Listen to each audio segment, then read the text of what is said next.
You see the new set intro feature when you do the live thing? I haven't played with it yet. I just saw something pop up this morning with something that I haven't done anything with it either.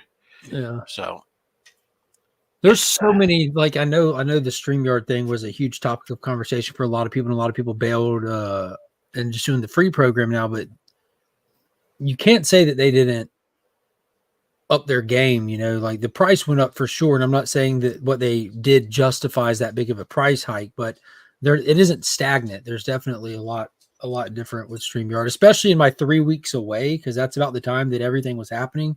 So I come back and boom, I'm like, look at all this.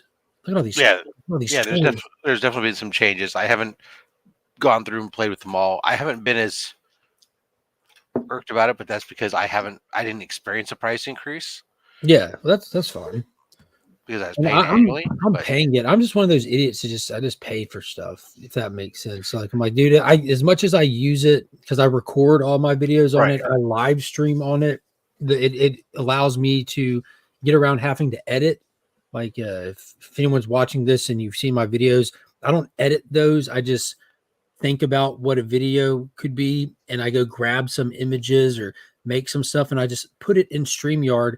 And then I record my video, and out the corner of my eye, I'm clicking on the stuff that pops up on the screen in real time. And I like it. I enjoy it. That's how I've done it. And it's probably easier ways out there, but that's my way.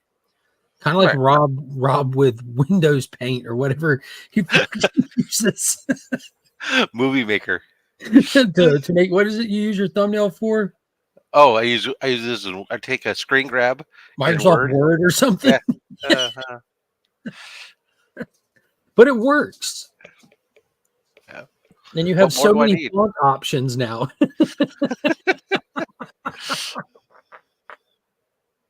Oh, that's awesome.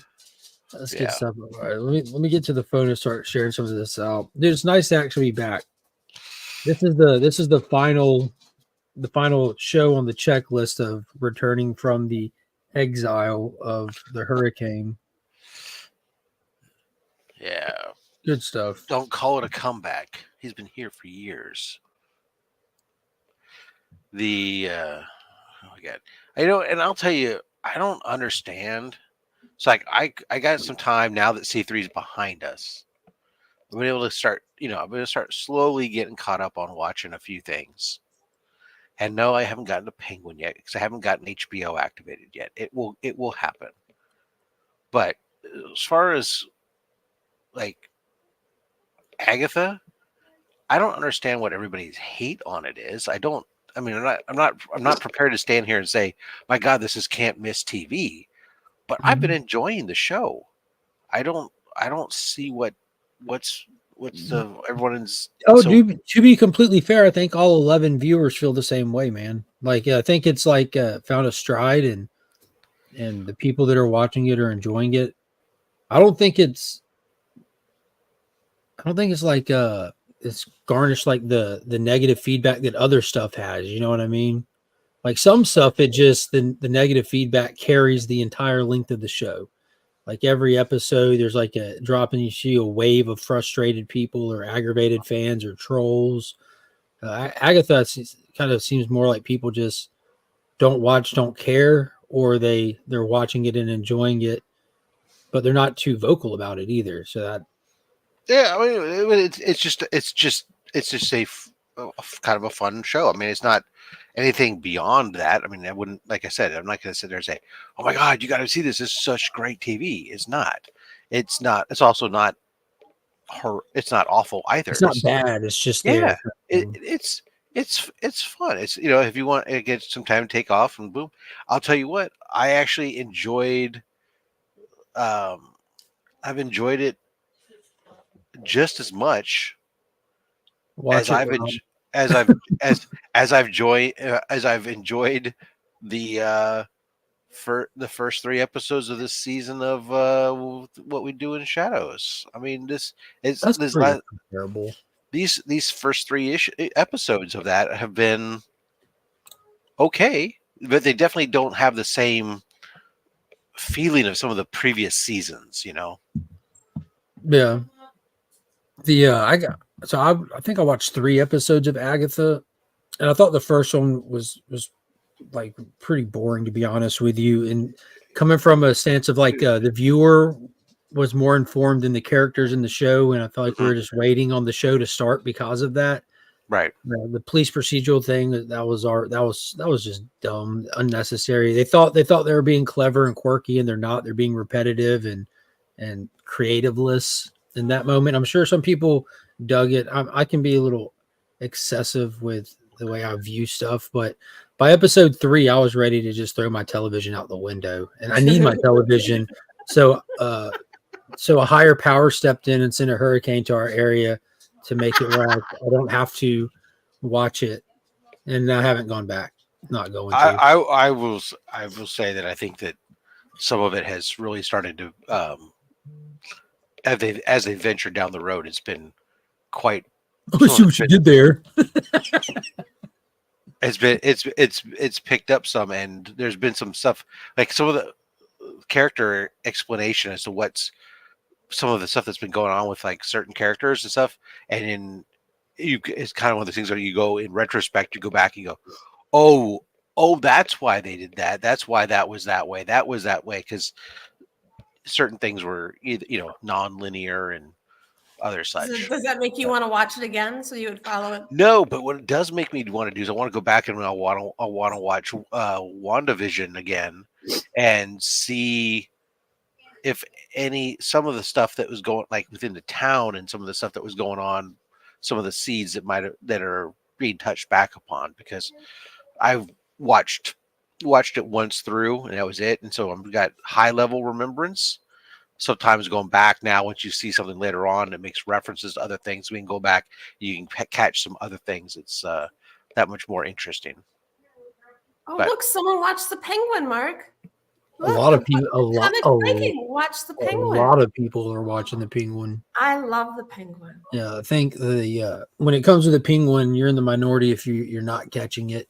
It's getting ridiculously high views. It's like one on IMDb episode. What was it? 4? I think it was like episode 4 is like the highest rated television episode in the history of television now.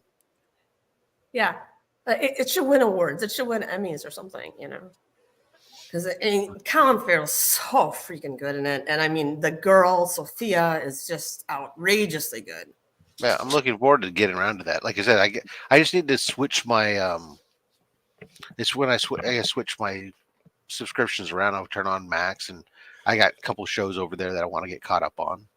I thought I was going to turn it on sooner because I thought I was going to turn it on with Hulu was doing these new bundles, but apparently the concept of going, okay, a Disney Hulu Max bundle exists, but not with commercial free stuff.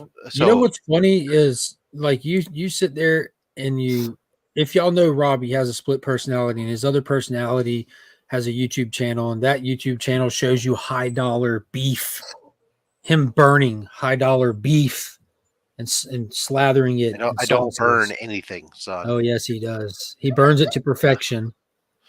But just looking at the amount of money that he lights on fire and ingests, and then looking at his wall and looking at the amount of toxic plastics he spends excessive amounts of money on, and paper that's now non-recyclable behind him, and then he nitpicks the difference in $2 to $5 fucking dollars for a streaming service. This is real life.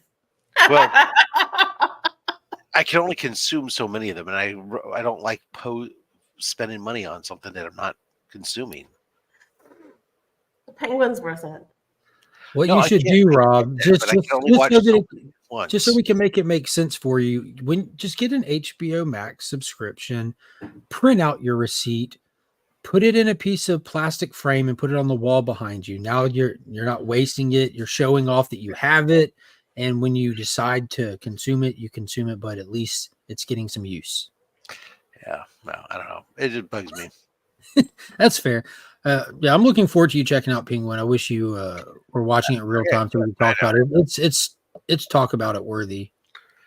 Like I said, there's a couple shows there I want to watch, and I will get there.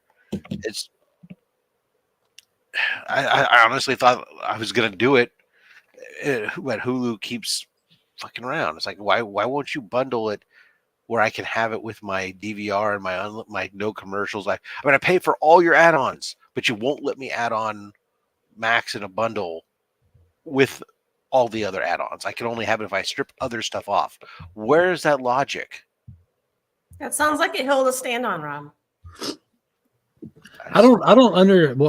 We also don't know, and I don't understand how it works from like managing a streaming platform perspective. Like what's on their end, what's the difference, like the mechanics of like providing the version with ads versus the adless version, and then when they're doing bundle deals, how it affects what they're packaging to send out. You know, to us it just seems like just remove them or take them away, but I don't know what it is. Well, here's the thing: that when they say no commercials, and here's the gist, I right? want no commercials, right? And that's not what you get with Hulu.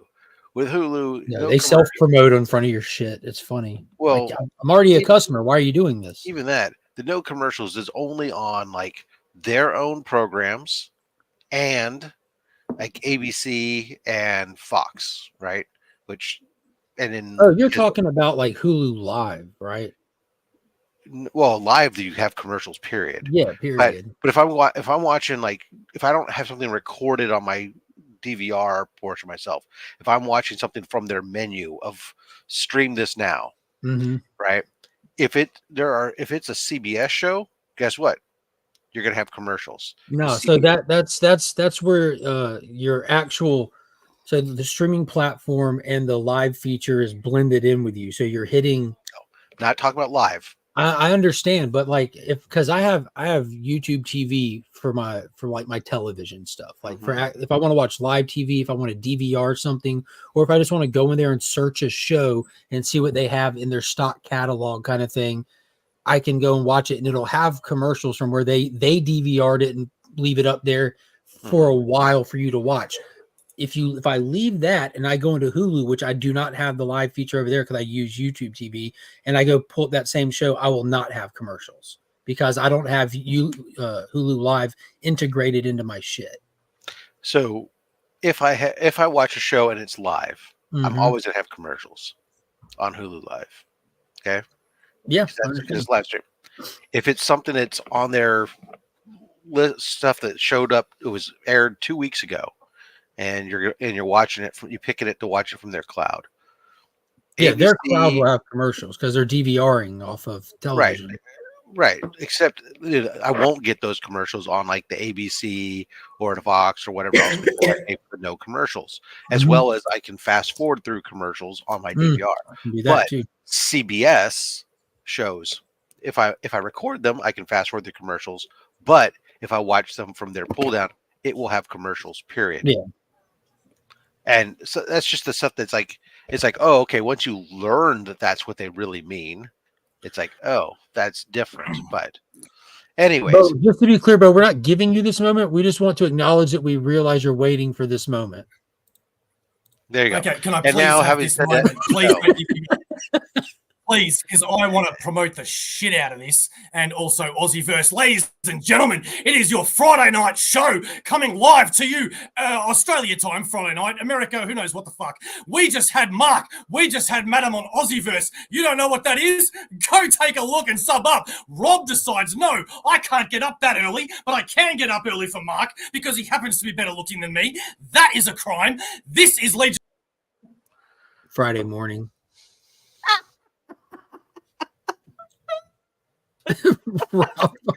Rob kicked. I was only going to go for another 90 seconds. That wasn't me, bro. That wasn't me, by the way. That wasn't me.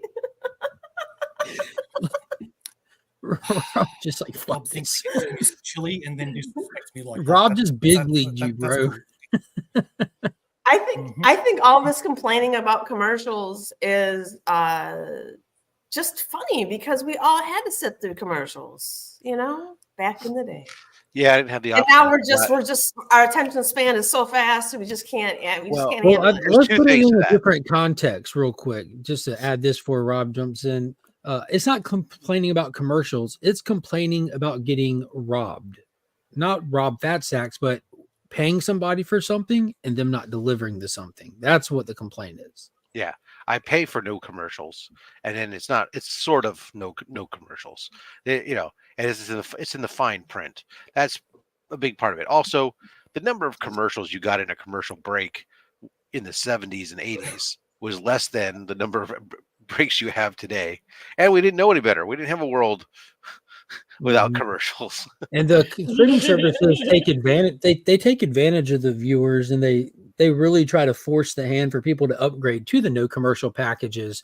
Because if you, again, taking the live stuff out, but if you just go into like a new regular like Disney Plus or Hulu Max, I don't know about Max. I've never seen it with commercials, but if you go into Hulu and try to watch like an episode of It's Always Sunny in Philadelphia, that show was filmed for a 30-minute time slot on television. 30-minute time slot on television is going to have 3 commercial breaks.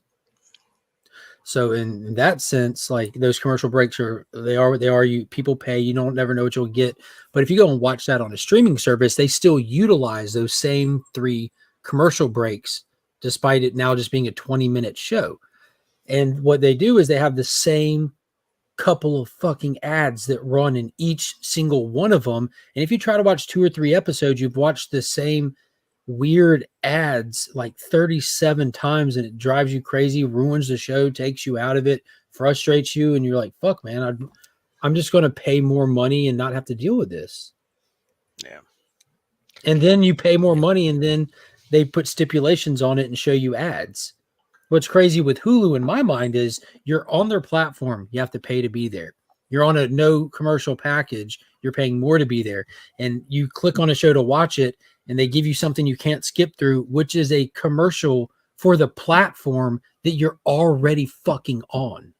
And then the fun one that I really hate is when I'm watching it. If I'm recording something, say a 3-hour show, like, I don't know, wrestling or football or something, and I get it and I start watching it halfway into it, there's an hour and a half built up. I should be able to fast forward that. I pay for the ability to fast forward the commercials. Nope, not while the show's live. Even while the show is still streaming live, I have no ability to fast forward the commercials. I'm forced to sit there and watch them. If I try to fast forward through them, it kicks me out of fast forward mode and jumps me back to the beginning. You're never forced to watch commercials, Rob. You can I can get up and walk away or pick up my phone. Or go to the kitchen. I'm forced to take a break from the frickin' show, or I have to wait until the damn thing is over to watch it. And so YouTube TV allows you to do that. Like if I have stuff that's just set to record, and if like I'm watching wrestling live and I pause it to go get up and go do something, when I come and sit back down, I can fast forward through the next commercial break because now I'm like 5 minutes. Yeah, see, I can fast forward through the program, but I can't fast forward through the commercials. They hard code the commercials while the show is still live. Yeah, they don't do that on YouTube. Which used to suck. That's why I could never watch Monday Night Wrestling on Monday night, because I'm already on the West Coast. So we get the West Coast start time. So it would be 9 to 11. And I'm like, oh, I can't watch a 3-hour show before midnight then in the 1 hour period. And football games, I record the games and I don't want to watch commercials. Well, that means I wait till the game's over, which means if at that point I'm like, am I going to sit through a game? We look at the score. Did we win or lose? Oh, we lost? Forget it. I'm not going to waste my time. I don't want to spend 3 hours to be disappointed. Did you see this? You got to win.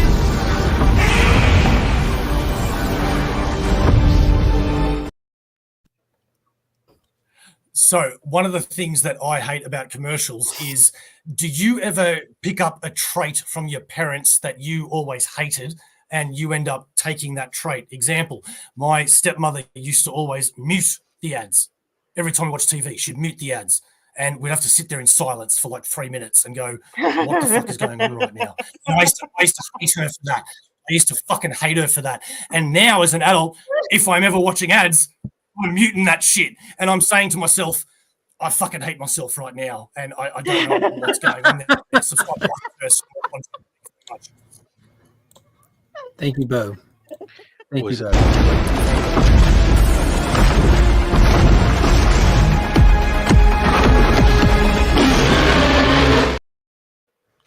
Was that to force yourself to have conversations as a family in those breaks between? I don't know. But is Mark calling me a giant monkey? I think No, it's I was giving No. he renewed his membership, so I was giving him the King Kong treatment there. Definitely not Rob. Not in my family. We all hate each other. Well, Which that's is fair. why I'm so extroverted. To get Well, attention. no, I mean, look, if I was in your family, I'd hate you too, but I'm not, so I like you. Rob, you break my heart. I told you I That's like you. twice tonight you've broken my heart. Yeah, but I don't want your likes. I want your loves, mate. Well, my like is like love because I'm an even-tempered Gale. Yeah, Alan Rue is a fan of Hale? YouTube TV. Yo, there's YouTube TV is awesome as well. I think I've told Rob about this before, but the way that YouTube TV is structured, like if I'm the one that sets it up, it's like $65 a month. You know, this is like an actual cable package. Yo, so YouTube TV is like if you say you know what cable is, like did Australia have cable back in the day? Yeah. I didn't know if I had a weird word for it, like line or something. But it was cabley do. Yeah, if you cancel your cabley do, but you still want to be able to watch television live, you know, like regular Comedy Central, MTV, whatever, the football games, ESPN, you can still watch those without getting cabley do. You can just get, like Rob uses Hulu Live, but YouTube TV is the YouTube version of it. It's $65 a month, and you get all the channels, and it's cool because like when you're clicking through the channels, you can customize it to take out the ones that you'll never watch, so you don't have to scroll so much. But it also gives you like unlimited DVR space. It has a huge on-demand section of stuff that they keep on catalog, just like old cable was right before they canceled it. How you can go into a channel and see what you can watch that they've recently shown, kind of thing. And but the way it's set up with YouTube is YouTube is built for sharing through different households. Like you have one person that holds the account, but then they can send out invites to, I think it's 7 households total. So when you send out an invite, that person has like their own login and they don't crisscross. You know, what you do is completely independent from what everyone else does. And so now 7 households can share one cable package and it's completely independent in those different households. They have their own YouTube TV. So it's expensive at $65 a month, but I mean, it's cable with unlimited DVR. So that's not a bad deal. But if you have family members or friends, or if Rob likes you, you can kind of offset some of the cost stuff. One of the reasons why I haven't really entertained YouTube TV too much is that I don't watch TV at my computer. I watch it on my television when I use Roku, and the fucking app for YouTube is horrific. The amount of movies and stuff I watch has gone down dramatically ever since like Google took all their movies and moved them into YouTube, and I have to access my movies through YouTube because the interface is horrific. Yeah, I prefer Google Play Movies 1,000 times more. Yeah, and doing it in YouTube, especially through Roku, in Roku World, is atrocious. So the concept of the mere thought of having to navigate my television the same way would just make me want to eat a bullet. I don't know about you, Rob, but I like to because I have a massive digital library. I have tons of physical movies, but I have a massive digital library as well. And when I want to watch a movie and I don't if we're just sitting down, we just have the spur thought, let's watch a movie. Opening, it was called Vudu, but now it's Fandango at home. You go into there, the way it's laid out, you can see a lot of your movies at one time on the screen. You can easily shift down. With YouTube, because all those movies are on all those different platforms. You go to the YouTube one, you have to go into your sidebar settings, like My Movies, and then it doesn't give you this large screen format showing of yourself. So you don't get that feel of if it's physical, you're looking through the collection, you pull one out, you look at the case for a second, see how you feel, then you put it back and grab another one. On digital, you surf. You're looking at your library and seeing which one stands out. You don't get that standout opportunity with YouTube. It's just the side scroll. And I can't stand the fact that they're also putting every single featurette is its own separate entry. So for me, I have all the Star Wars films. Big shock to anybody. But so it's not just that I have 9 freaking Star Wars movies that show up in my thing, but then each one of those movies has 12 or 13 featurettes that are part of that would have been the extras on the DVD, right? The deleted scenes, and they're each a separate entry. I haven't seen that on mine. That's weird. So it's like it's. I wonder if that's a settings thing then, because the way it works on mine, I click on the movie. Once I click on it, the special features are underneath the movie at that point, like In under where YouTube? play is. Yeah. Huh. I wish they were like that, because that's a freaking annoying thing. I was like, oh, why Well, do there I was also an update that happened during the hurricane with YouTube. Like you like your mini player, like if you're playing something and you drop it down, my mini player is different now, which I preferred before the update and stuff. I don't know if that's just annoying. how recent that is. YouTube TV is great. I don't like the fact that they make me time out and I have to acknowledge that I'm watching TV still. Like, yo, the movie's only halfway done, bitch. Like, or the other day, like I had to get up. I had to leave the house on Wednesday to go to work. I'm leaving at whatever 5:30 in the morning. My wife is away at a conference. The Brennan's asleep, and he was gonna be asleep for like 3 or 4 hours. So I put the dog came out on the couch, and I went and put on the auction, because the dog likes to listen to my voice and have somebody that makes it feel comfort to hear, and if it looks up at the TV. Not the only one. See there? It's just a nice 7.5 hour video of. Did he make any bids? No. Like here's what we're talking about. So on YouTube, when you want to look at your movie library, this is as expanded as you can get it. Just one line, one movie. Now, on every other platform, it looks like that, like where you're seeing movie posters galore. And think of it on a TV when you're just looking at one line. You're like, dude, you're wasting all your formatting space here. That's just lazy. It's slightly different. So you buy movies off YouTube? Yeah, you could do that. So wherever you buy digital versions of movies, if you're not wanting to buy physical, you can buy them on YouTube. Just search that movie and hit purchase. Yeah. Oh, right. I mean, because every time I see a digital purchase on any platform, Amazon, whatever, they're always so expensive, like ridiculously expensive. Is YouTube the same? The prices are uniform across the board. If you have like a stronger digital platform like Fandango at home, that's their gimmick, where Amazon, their gimmick isn't being a digital platform. That's not what they do first and foremost. You'll see like bundle deals and sales and stuff happen like that, but the companies clearly work together with MSRP prices kind of thing. If a new release comes out, it's that price across the board, unless there's some kind of deal worked out with the manufacturer suggested retail price. Unless the studio has something, unless the studio has a deal with one of the platforms to do first release here or deal here kind of thing. But I just buy the movies on physical and put the digital, scan the digital copy into an app like Movies Anywhere, Fandango at Home. And once you put a digital code into one app, that movie dispersed into all of your places. It'll be like I scan it into one app, but it'll appear on YouTube, Fandango, wherever I have an account. It'll show up there about 85% of the time. Some of them will be exclusive deals to certain things. Yeah, and the thing was, like, when I was buying them digitally and stuff, it was always like, I was always cognizant early on that, hey, these companies may not exist forever, and that's happened.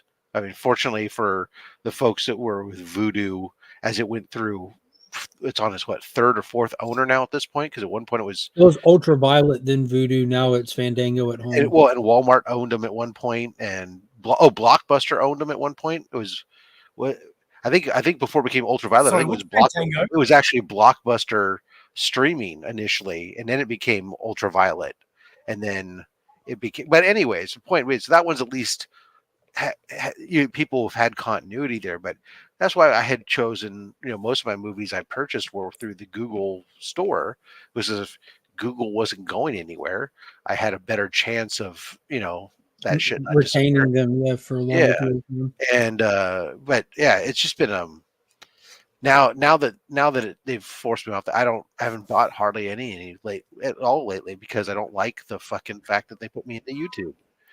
Pardon my French. Is Fandango a streaming platform? Fandango was it's the new name of Vudu. It originally was a platform for purchasing movie tickets. Still is. It still is. I said it was originally, and now they've branched out and they're doing stuff with the streaming services as well for movies. Which, if you checked out their streaming thing, even when they were called Vudu before they changed the name, they still offer what's called what is it called, like movies at home or something like that. They have a whole category of stuff where you can Fandango at home, where it's movies that are still in the theater but are getting closer to the end of the theatrical run, and they'll be offered on digital with their platform before other platforms, but you're paying like one ticket price to own it, you know what I mean? So if you have a family of four that went to the theater, it's like $80, but you can get it for 20 on their digital. So when I was a kid and we learned what America had, it was always so like amazing, right? Yeah, you're welcome. You guys just had so much. So one of the things that was just like unbelievable that we didn't have was cable TV. Right? Oh, I thought you were going to say in freedom all of the movies. speech. No, cable TV. So my point is that we didn't get cable until like I don't know late 90s, and it was one cable, right? With the way the world has gone, one cable. It's usually one cable that one cable. Yeah, one cable, that's all you need. That you get a box that goes along with that cable. Yeah, this is before the boxes, Izzy. Bo, even here we only had usually in an area where you're at, you only had one cable option as far as service provider goes. Because Rob knew exactly what he was talking about. Yeah. Millions and millions. There are lots of we cable. thought America had millions and millions of channels. We do. The channels, the cable is a provider. So the cable service brings the channels to you. All the different channels are individual things that are work out deals with the cable companies in order to carry those to them, these packages, and then the cable just brings what's the delivery service that brings those to you. Even though there are many cable companies in America, each neighborhood typically only has one cable provider. You get a local monopoly is granted because those cable service providers had to do the infrastructure. They had to pay to lay the cable and run it around, and therefore they got the exclusive period of time. Usually with most municipalities, they would get the exclusive rights to deliver cable service, and then later on we would then start to get satellite service and other now streaming and other things that are competition to that. So I shouldn't have said one cable. I meant one cable provider. We only ever had one. Where No, today it's it was literally one cable. No, he's already covered that. Has it changed in America? Where technically no, not when it comes to provider. So you still have typically, if I were to, in my area, I have Comcast or Xfinity, whatever they call themselves today. That's my only option as a cable service provider. I don't have another option, and because they have a monopoly within the city, because they're the ones who have to pay and maintain all the cable and stuff. Now, some towns may be slightly different, but there's different methods of getting internet. Right, most in internet maybe now streaming services can come over that and stuff, but the cable company, it's like Xfinity. If I get them, they have different packages and different channels that they carry. Those are based on deals that they have made with the different channels, not just the local TV channels, but also with the cable what traditionally referred to as the cable channels. So like for us, the USA Network, TNT, TBS, a lot of these are what were originally called cable networks because the channels didn't exist until really cable came about, and they were then expanded what you saw. Those channels, those are individual channels that didn't work out, or it might be conglomerations in some cases, but they work out deals with the cable provider to carry their channels and deliver them to you. And then you have basically a menu that's presented to you as a cable subscriber, where I can say, okay, they have a basic package which includes this set of channels, and here's this, this TV Viewer Plus package, which includes these extra channels, and here's the all-in package, and it includes like HBO and things like that. Those then are typically additional add-ons, but they might be part of the bundle packages, exactly. Okay. I was always jealous of HBO. Yeah, HBO, Showtime, Cinemax. Sorry. Cinemax, you're right. Yeah. Remember Cinemax always WHB? sounded something like pornography. What's that? Sorry, Izzy. No. I said, what was that? Was it pornography? You said pornography and got Rob's attention. Go on. Rob, the guy of only slabs, wants to got to say. Did you say Skinemax? Yeah, Skinemax, because Cinemax, which was after 10 p.m. So it was like Cinemax. HBO stuff would be on HBO, and then they would move it to Cinemax, and it would be your extended play platform. But then late at night on Cinemax, they would tend to play the NC-17 or the softcore porn videos, right? So HBO had Thursday night right? HBO had Thursday nights at 10 o'clock, which was a risque kind of block. It was they didn't make a brand out of it, but that's when they had like Taxi Cab Confessions and they did the Bunny Ranch series. It would just be programming that like porn. Is that right? I just remember having like a big sleepover with all my girlfriends over, and my mom would be like passed out in her bedroom, you know, and like we'd all be watching Skinemax together. Like, go on, and then what happened? The story can't end here. What happened next? And this one time at band camp, it was really hot in there. Was this This is Penthouse Confessions going on or something like that? Mm-hmm. And then I noticed the sweat go down her neck. This one time at band camp. Felt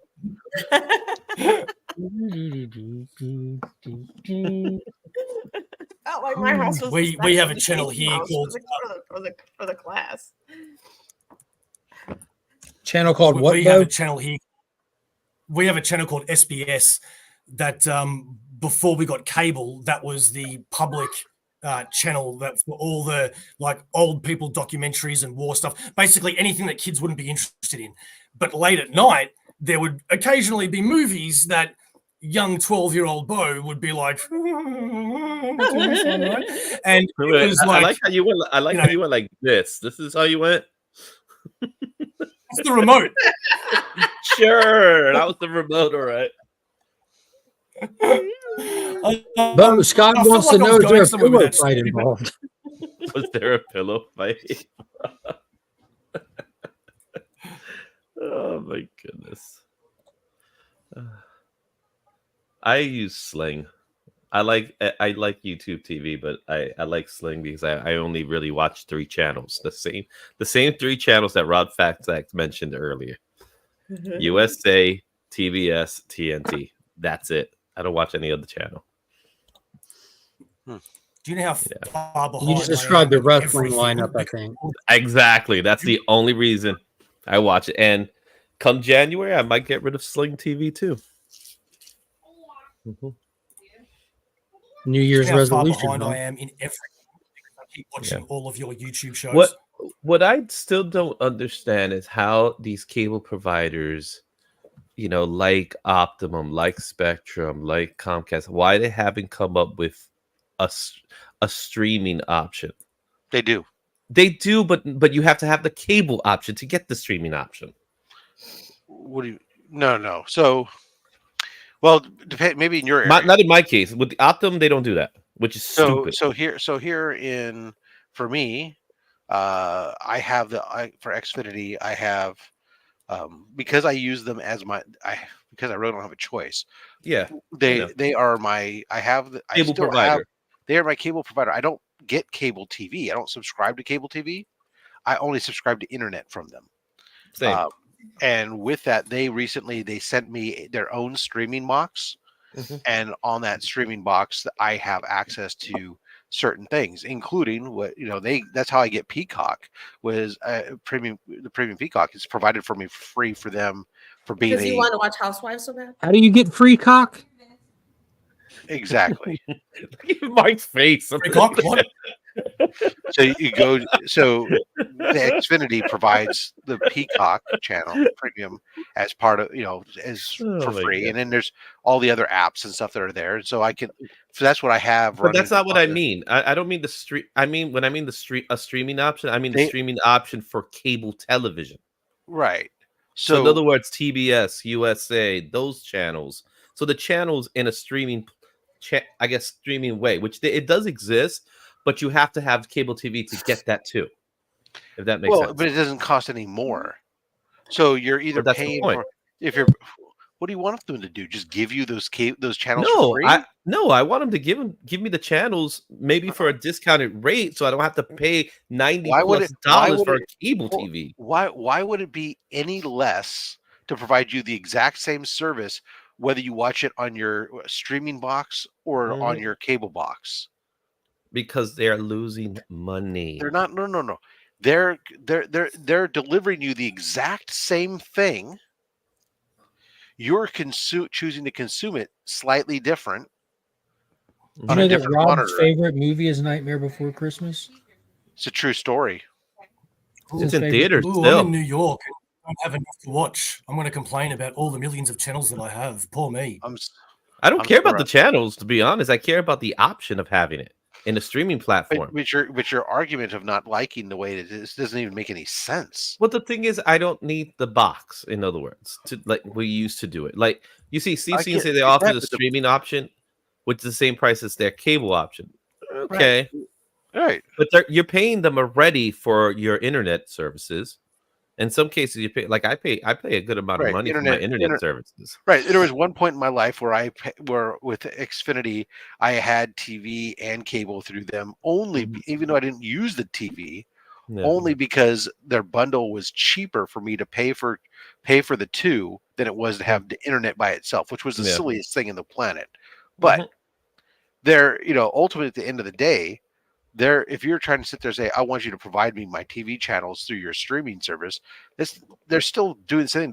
They're paying those cable companies or those TV those channels in order to carry them. There's deals that are made.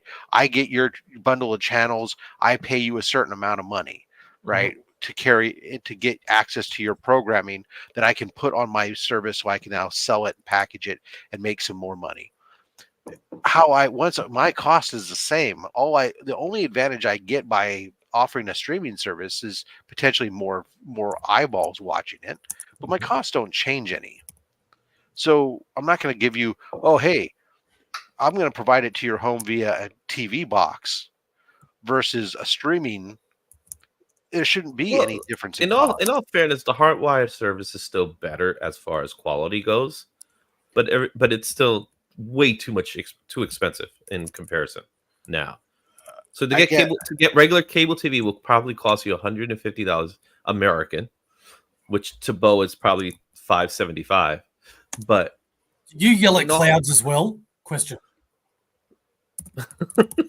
Clouds? Yeah. Do you shake your fist at the clouds and go, whoa? Nah, I couldn't care less. Things are more expensive now. But I pay $40 to get the channels I really want, and I'm happy with it. So I'd rather pay someone like Sling that money to get it. But what I'm saying is they're losing money by not offering a package like that. It doesn't have to be all 500 channels that nobody watches. It could be a selected number of channels.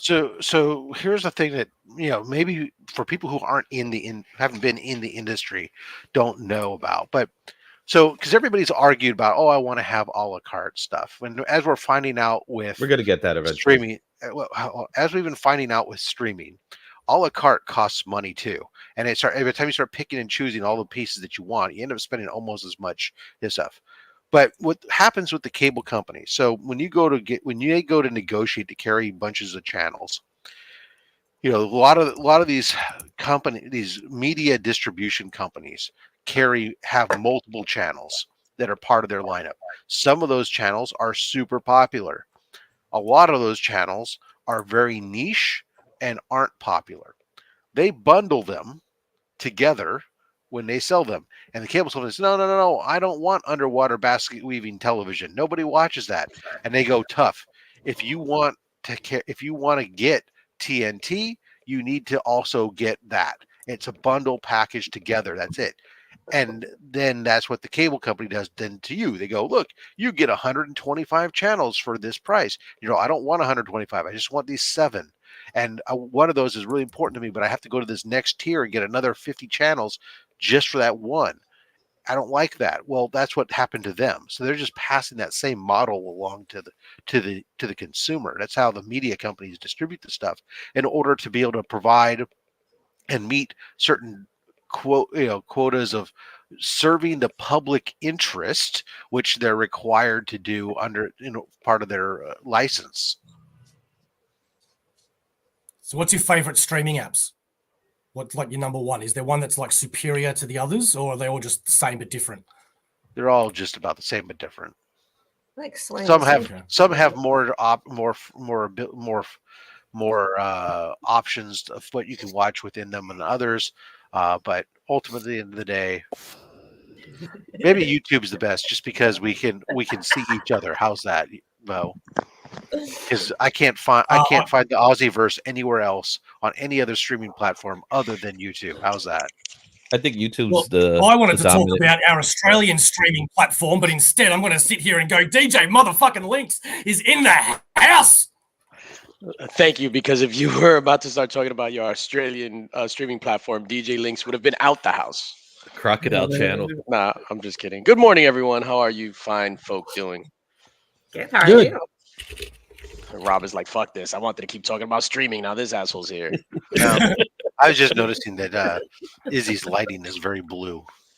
Yeah. Right in Rob's wheelhouse, the streaming was. Yeah, you are blue. How come you don't have LED lights like changing behind you, Izzy? Because this is Maybe a relaxed really- show. You got that first power bill in. He's feeling blue like Mrs. Finch from the Sesame Street movie. Deep Wow. cut, deep There you cut. go. Deep cut. There's your lights right there. There we go. All right, now I feel better. Feel a little Oh, better? Now my eyes hurt. You know what I'm saying? What's up, my peoples? What's up, DJ? How are you? How are you this morning? What's going on with you, man? Oh, what's that? I'm chilling. I'm doing all right. I'm still Are you under the chilling weather, like a villain? but I'm on the mend. Yeah, chilling like a villain on the mend. Happy to see you people. Happy to see Mark alive and well. What are you on the men from? Concrud. No, so I was sick a couple of weeks ago, and then I got better. And then at the con, New York Comic Con, I don't know if it was the con or it was just hanging out with Izzy for a couple of days straight. The herpes flare. Oh, yeah, that's fair. Oh, legit. Oh, wow. I do have a cold sore. I do have a cold sore on my He lip. did mention the Corso. Yeah, I think it was from one of the chicks from the Black Tape Project. Yeah, but I just on Sunday I had to skip it. I no showed, and I was like ugh, all of that stuff. And then for the rest of the week, I was just like the same way. But I got the sniffles, but I feel way better now. So I'm excited. I'm just happy to be here. Happy to be alive.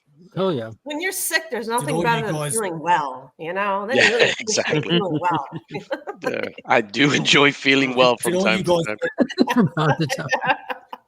That's pretty deep. Did all you guys get? Did all you guys get what you want from New York Comic Con, or is there something that you guys missed out on? A rash?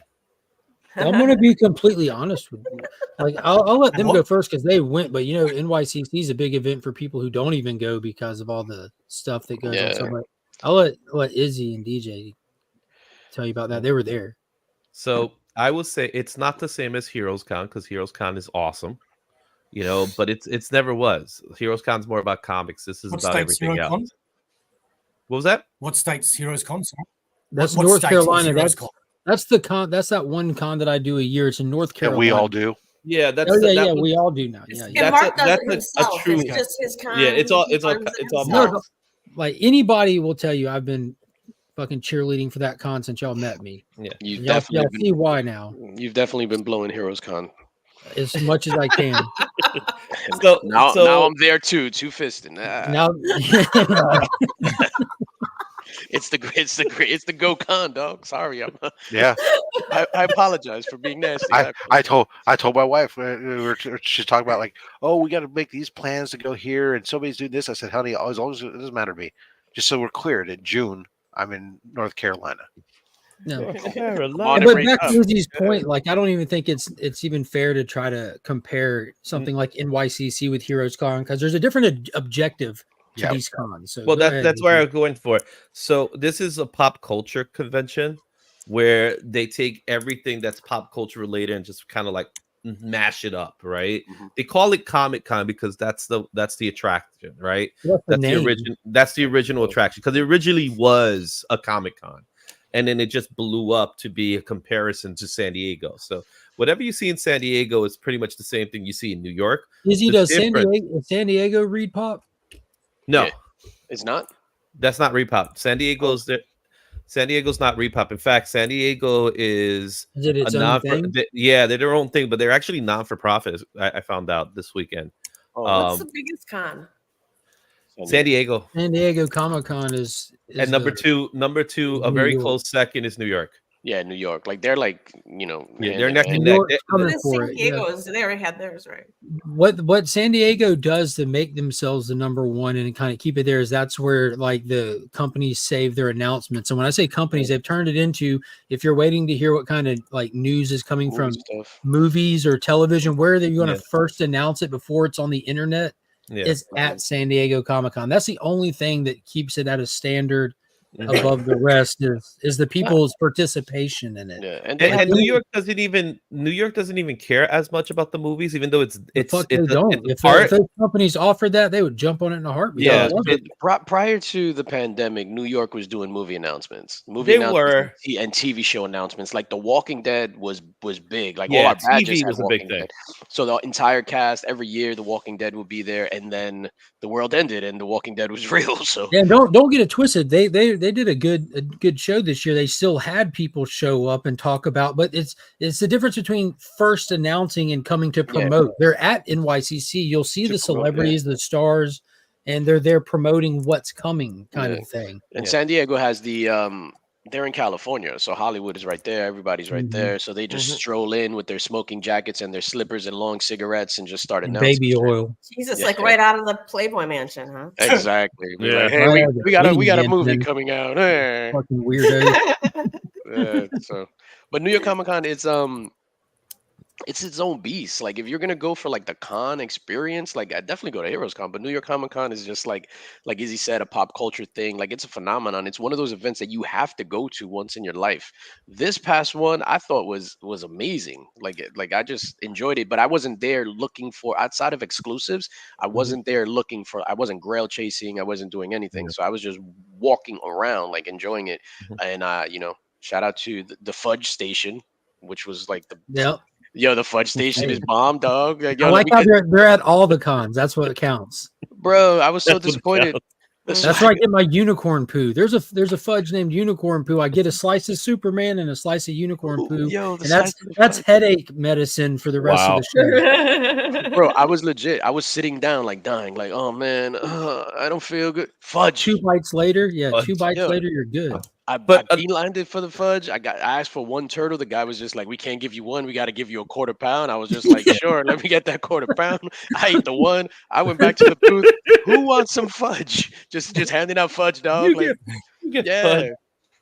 But one of the things I do like that New York Comic Con did that's really good was I think Artist Alley was top notch this year. Like there was a good amount of artists and creators there to talk, and they're approachable there, where in other cons it might be a little challenging. You have to deal with long lines and stuff like that. I got to talk to guys like David Mack, Eric Larson, Nick Dragota, who a lot of that is timing too, though. Yeah, you get the right time of day, you could do that. The wrong time of day, you can't. You can always come to New York. It's okay. We'll take you. No, I think that's true. New York will take anybody. They'll take anybody. Trust me. We know. Yeah. Nobody's getting turned away at the door. San Diego. I think the problem with San Diego, I think, is that it's too big for its location. To the point that they've actually been talking about small. That. Yeah, I heard the venue small. Yeah, I heard that the MegaCon venue is actually physically larger than the venue that they use for SDCC. Yeah, MegaCon was trash. MegaCon's trash every year. It's weird. Bo was gonna say something. So hypothetically speaking, if you live in another country and you want to go to America and make these checklists, you know, like the Statue of Liberty and fly into Mexico and then just walk. Is in. it still? Is it cut still off the minute you San said that. Diego Comic-Con? I think that's the gold standard. So yeah, as an experience, and also with like, well, you're not going to see the Statue of Liberty. I'll tell you that much. I was gonna say like if it depends on what you're going for, because if you're doing panels, if that's I'm gonna go to San Diego Comic-Con, hit panels as a tourist and this and that, SDCC. But like DJ pointed out, they're kind of neck and neck, but the experiences are both highly elevated. They're just slightly different. That's the kind of thing. No. So you hit it on the head. I think panels. Are more like revered at San Diego Comic-Con. Yeah, that's where they revealed Galactus this year. That's where Robert Downey came out in the outfit, like that. What outfit? In the Doctor Doom outfit thing. Wait, what? That's when he was revealed as Doctor Doom. I'm just. Yeah, that suit thing. If you look at the NYCC, if you look at the NYCC comparable to that, like you had like Aaron Taylor Johnson there talking about Craven coming up. What other fucking celebrities were there talking about movies? James Gunn was there. Yeah, James Gunn was there doing a panel. And he was on top of it. We didn't even know he was showing up. Yeah, and it's also an odd time. I bet NYCC would have even been bigger, but there's like a huge time gap before you have anything MCU popping off. So there's no reason for those celebrities and stuff to be there. With DC, we're in a long wait game for Superman to get here. They haven't even dropped a trailer, so there's nothing to reveal right now from Marvel or DC. All they can do is just talk about what they've already announced. And Stephen C, the Copper Coast Fudge. That's what it is. Yeah. I'm going to try to get them to be a sponsor for my channel. Copper Coast Fudge. There you go. The best fudge you could pack, I think, is their slogan. So one of the things I could tell you that New York does better than San Diego is when it comes to comic book announcements, comic books, right? Oh yeah, big time. And the reason is that they're prepared. And I spoke to the editors years ago about this. They're prepared to share whatever big events they have planned at that time. That's the time that they have the time frame to share it. So New York Comic Con used to be in February, and then they moved it to October. And I think October ends up being really well for the publishers because they could make these announcements kind of like their trailer. That's getting it right after. Oh no, it was insanity in February back then. Trust me, it was cold. But the truth of the matter is that this is where you got information like the Energon universe, and we got that drop, and we get the drops. Was a big Ghost Machine. Blood Hunt was first announced in New York Comic Con. This year, they just announced like the Absolute expansion. Exactly. So you get more of that here, which is the part of the comic part that's better. And I'd actually, dare I say, I think their exclusives are even better because I don't really hear much people talking about the San Diego ones. Crazy hype on around exclusives. You have overpriced books that people wait to get later online, kind of thing. Yeah, and I was going to say that as like a spectator, like as a long distance shopper for NYCC, as most people are, this was the first year in a few years that you saw such a positive vibe around this convention. From the announcements hyping people up, the good time, there was no real like controversy. Like people getting in an argument in a line is not uncommon wherever lines exist. That's not a controversy. That's just people shit. I go into lines just to have arguments. Yeah. But seeing people excited about the book, seeing like the companies kind of go in hard to do like exclusives, and it just was it was really cool. And I hopped on Whatnot a couple of times that I don't normally do to support Durs and see his streams, and the crowd and like that was in those Whatnot streams were legitimately excited for books. And Durs was killing it this weekend. When I did my little Lucy promotion up in Rochester at that con, there's a guy coming through with Whatnot, and he kept coming back to the table. He's like, "Oh, they want more Lucy. They want more Lucy stuff." I'm like, "Oh, well, that's nice. Thanks." And that like introduced that's like human trafficking, madam. Oh shit! Was it Diddy? What is Lucy, madam? And what is Lucy, How madam? Can you get some? What cons do you have? Minnesota, is it? And what? What is Lucy and where is she? Where is she? I'll No, what is Lucy and what cons do you have in Minnesota? Okay, just a second. So Bo, she's based in Arizona, not Minnesota. Yeah, two completely Arizona, different places. Yeah. I can't remember where all you guys live. For fuck's sakes. Well, Bet you don't know what state I'm in. She's originally from Oh, she's originally from Minnesota? so she's got that Yeah, take accent. that, DJ. And she lives in Arizona now. Yeah. So Bo, if I you was were ever to Fargo, do that's why I said that. Bo, if you were ever to come to the States for a con, I would recommend New York Comic Con. Mhm. Obviously, Heroes Con if you want to meet all the creators, but obviously it's New York Comic Con And all of us, You get to enjoy New York, which is like, What you do is if I were you, Okay, well, that's good to and know. you wanted to come to the US for a con, is I'd talk to Dave, Mhm. who has visited so many of these from Australia and would probably give you the real best advice. Yeah. Would you believe that I've known you longer than Dave? Sure, but my statement still stands. Yeah, no, that's fair. It's just that San Diego Comic Con has always been the dream for at least myself. But as I think time it's a goes fantasy. on, you realize other it's a bigger. San Diego Comic like Con. Disneyland. So it's a fantasy, right? Everybody has this. It's got this glitz, this glamour, and then you have this thing built up in your mind of what you expect it to be, and then you go there, and like my sister, you get catfished. My sister went there, and because she for so long that's what she wanted to do, and I said go ahead, and she came back and she said I am never going to that fucking shit again. It was just like, so if you want to queue, if you just want to stand in line, it's the fucking best con. They should really call it line conventions, because you sit in line. I went to one of those in Colombia. Hours and hours. It's just go from one line to the next line to go to panels. If you're into panels and stuff. Yeah, and Hall H is that. So people literally go just for Hall H announcements. That's crazy, and that's it. Rob. They don't see the rest of the show. About, go to Hall H. I guess for me, it would be more about meeting creators that we never have a chance to, and being there for announcements. I guess that would be the attraction. Yeah, I mean, but to be there for the announcements, you have to be in all these panels or hall stuff. Otherwise, the news you're going to get vis-a-vis the apps like everybody else.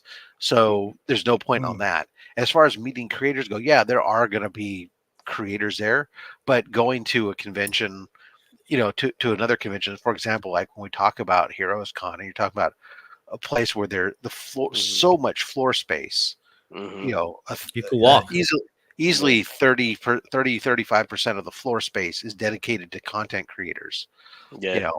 That's, and it's not massive lines, and it's not massively crowded. And the fact that then also all the YouTube content creators now, more and more of us keep showing up there, and it's becoming bigger and bigger.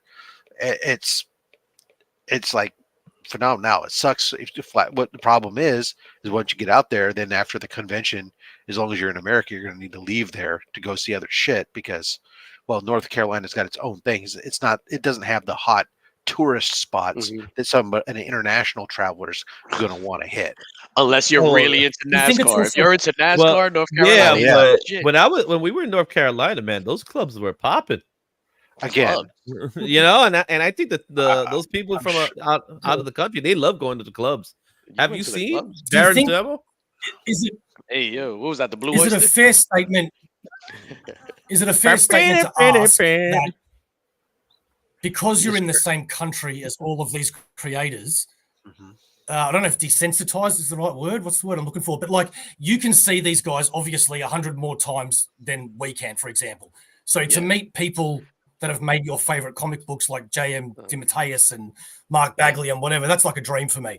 Do you think it's possible that because you have so much opportunity to see these guys, it becomes less special for you? Or well, I need to answer that. I need to answer that in a story. Before you go, I just want to say I feel the exact same way about kangaroos, sir. Oh, yeah, that's fair.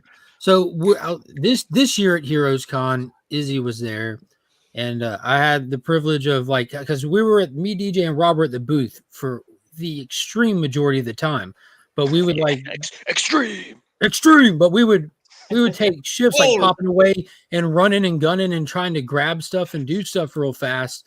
And then we would come back. And I had an opportunity for me and Izzy to go, because there was a couple of creators that I wanted to meet that I had never met, get some stuff signed. One of them that was the highest on my list was Howard Chaykin. Like this guy is a legend in my mind, like absolute game changer of the industry. Crazy respect for this guy. He's a teetotal asshole in every sense of the word, and that makes me love him even more because I am too. So Izzy's already mapped this place out. So he's like, "Come on, let's go. Well, this direction. We'll go here. They're over here." So we were knocking shit out. We go by Chaykin's. He wasn't there. I'm bummed, and Izzy's just on like autopilot mode because he's been hitting the floor already and stuff. So we come back by, and I get to stand in front of Howard Chaykin. Like right as he gets back from a little break, it's like be back in 15 minutes kind of thing written on the table. I come back and I'm just kind of like, holy shit, here he is. And Izzy just like throws one hand up on the table, a hand on his hip, no bullshit. Classic. Hey Howard, how's it going, man? When are we going to do ice cream? And him and Howard start talking about artesian ice cream. And if you know Howard, like Howard's a matter-of-fact guy about every and anything he talks about. So I'm sitting there just enjoying the conversation between Izzy and Howard. They're acting like childhood friends, casual as fuck. And then the best part, Bo, I shit you not, 2 weeks later, I get sent a video message of Howard Chaykin and Izzy eating the fucking ice cream, telling me I should have been there because it's as good as we told you. I'm not even bullshitting. It was the coolest thing ever. That's how casual it is for some people, despite where you live. And then for me, who I feel the same way you do, Bo, in that moment. Or we all sit at breakfast. We're all sitting at breakfast together. Artists, creators walk in, and these guys are having, is that so? Or is that so? No, I think it's so-and-so. And they're all looking up pictures. Hold on, who's this? Like, excuse me, sir, are you Chris Claremont or Jim Starling?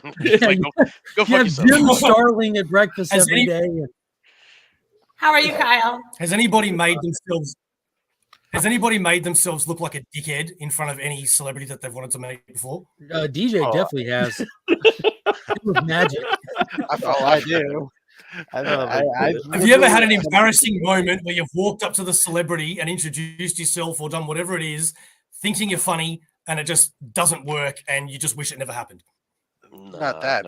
I mean, I definitely felt like, I thought I had a very awkward interaction with Scotty at Heroes Con this year because I think it was the day before, we were just doing the setup stuff. So the con wasn't open yet, and I was walking someplace, and I had a bunch of the challenge coins for the Comic Screen Cancer on me. I was trying to get out to the various artists and help support, and I see Scotty walk by, and I'm gonna go, "Oh, hey, Scotty!" And he turns, and I go running up to him, and I'm like, "Oh," hey, kind of like hand him this coin, and kind of like he's without really introducing anything. I was just, "Hey, I want to really thank you for everything." And then he's like, "Oh, okay," and he kind of like walked off, right? Because he was on his way someplace, and so it wasn't real good. It wasn't a good exchange. I thought it was very awkward. Megan claims that he thought it was really cool and not awkward. Megan claims. I still, in my mind, it was like the goofiest thing in the world, and like one of my more embarrassing things I've done. But yeah, I think too, just to piggyback on Rob Scotty's story, because you asked about embarrassing things. I don't know if this was embarrassing, but after the art auction, I got into the elevator with Scotty and who I'm assuming is Megan.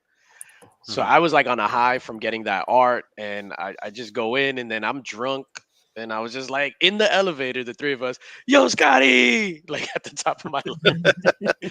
And then we just start talking about, because his picture that he did for the auction, it was referencing a Deadpool Wolverine. So it was a Big L lyric, because he's big on 90s hip hop. So then I started talking about Big L and all that stuff. And then he's like, awesome. And I was just like, yo, it's just so beautiful. I'm going to cry. And I just get out the elevator and run away. And he's just like dying laughing. I do want to give a big hello to Kyle, because it's a treat for us to have him here. He's actually been out on the high sea traveling with Steve Zissou and company. But he made it to the stream. Yeah. He's here. That's true. True story. What do you consider a celebrity, Bo? Anyone not from did Bo ask about Lucy? Is that Bo? No. Who Lucy was? I did, madam.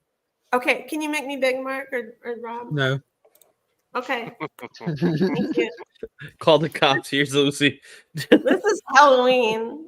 This is a comic book created by Joe Janowitz that just came The out. night everyone dies. And he has 4 different artists: Keith Williams and Rob Orsak, Rick Arthur, Ken Wheaton, and they each do a story. And in the horror, this is a Nigel Carrington's cover. Yeah, that's a good one. Yeah, it's a good cover. Oh snap! I've seen that movie. Did And then I those have come with this cover scissors? too, which is the variant. Hey, And this look at is that. Lucy. Hey. This is the Mistress of Darkness, and she's the one who like interjects and does a little break in between each of the stories. Nice. So yeah, I similar, have similar to that. like the Crypt Keeper. Kind of like the Crypt Keeper. I was going to say Elvira, but whatever. Looks a little better than the Crypt Keeper, but hey, what are you going to say? Oh no! Thank you, Rob. I greatly appreciate that. That's not what The I immortal meant. one is here. He says, I think girls call their private parts Lucy's. Yo, Oh I have man. never heard that actually. So You have today. I I did think today. ladies and Yes. girls I think I'm just saying. some women were Lucy's, but Yeah. Anyway, I also have stickers. Look, I got little Lucy stickers too. They gave me. where can we find those books? Are they available? They are available. DM me. Yeah, and I madam. can- yeah. we auctioned one off during C3. Are you talking about their Lucy's or the book, Mike? Oh shit! This is the book. It's black and white, and it's got blood for all the red. And it has 4 different stories. One's about like zombies, one's about werewolves, one's about witches and vampires, of course. And Madam, is that a regular size comic book? Just No. a standard size comic this book? is or a is standard it- comic book. There you go. That's what he was asking. Yeah. Oh, it is. Yeah, Yeah. from this perspective, they look bigger. No. Yeah, Madam they is do. just Yeah, 3 they feet do. tall. Madam, can you give one of them to Mark?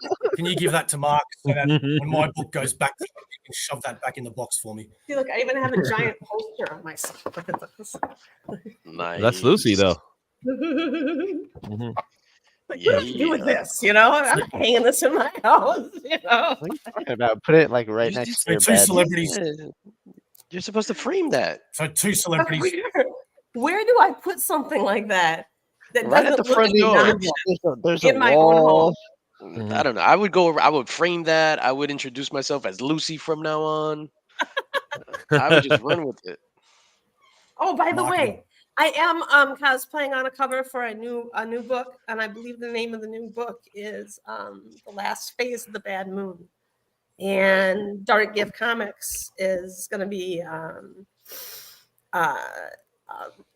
lettering it, and yeah, so that's going to be happening soon too. Nice. So I'll be on too. Cool. Yeah, That's awesome. and the producer, I met- who made this, who wrote the Oh. story and everything, he got it flagged when we went to the convention. So I was a 9.8, and my name got was what? on it, my legal The name, signature. and I was Oh, like, nice. dang, like You know how that Oh, feels, right? that's cool. That's Like, awesome. send it back. I know, I really want one. I asked that. Mm-hmm. I asked that question about meeting celebrities and looking like a dickhead because randomly Art Germ You don't need was to ask at that our question local to look comic book like store. that. Who That was went to your thank you. comic store? You met Brandon Lee in 2000. Cole? I got bad news for you, dog. He didn't make it.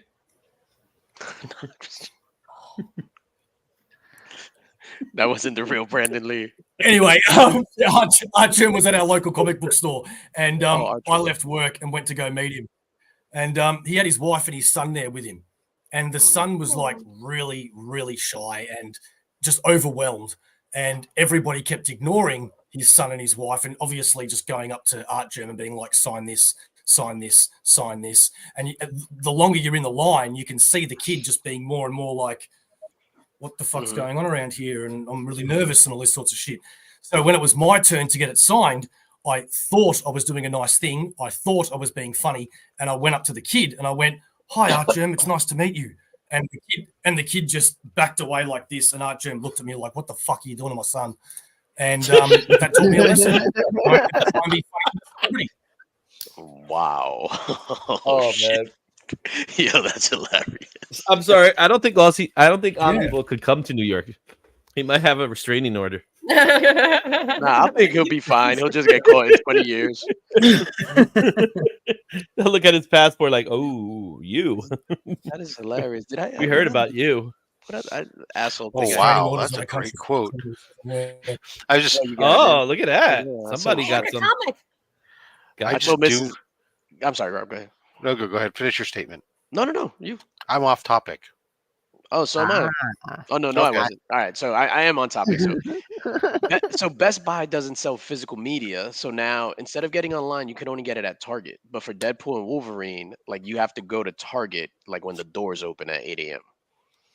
I pre-ordered mine through Walmart because I just try to pre-order everything for the same reason. Well, no, because like what you're talking about, like the Best Buy stopped selling, Target minimized their section, and Walmart is so like that's all you got. And right now here in our area of the country, you can't find physical media anywhere because unlike me, a lot of dipshits stopped buying physical media, sold their shit because they got streaming. Well, guess what, bitch? You don't for 3 weeks. So they all had to go buy DVD players, Blu-ray players. I'm talking fucking Bonanza season 4 was sold out. Like everything. They're knocking at Mark's door like, let us in. Like the flood. And he's like, no. But because I got my physical media. Mark, did you trade for gold and alcohol? You should have done that. Because I like to do the steel books, or I want the version of the movie that I want. You know, different stores will have different exclusive cases and stuff like that. I was lucky enough to get in on the pre-order before the pre-order is even sold out and stuff. Yeah. They sold out like day one. Yeah. All right. Enough Deadpool. Rob. I was doom scrolling here on Facebook as one sometimes does, and found a very interesting quote that I thought that was funny here, which was it depresses the hell out of me how the people I grew up with or I am related to have turned into people that I would not tell where Anne Frank was hiding. Oh shit! Oh, would not tell where she. Yeah, I wouldn't tell them where she's hiding. Wow. Where's Anne Frank? I don't know. Rob. Wow. I thought it was a funny quote. Anyway, Rob, I sent you something on Instagram. Mark. You did. I saw it. Thank you. Did you see it? Okay, I just want to show you because what's up, I was talking about this. Shout out to Anne Frank. I just sent you Frank. Oh. Shout out to Izzy. Now I know that you told me, Izzy, that you were sending me stuff for this to go in some of the Aussie boxes.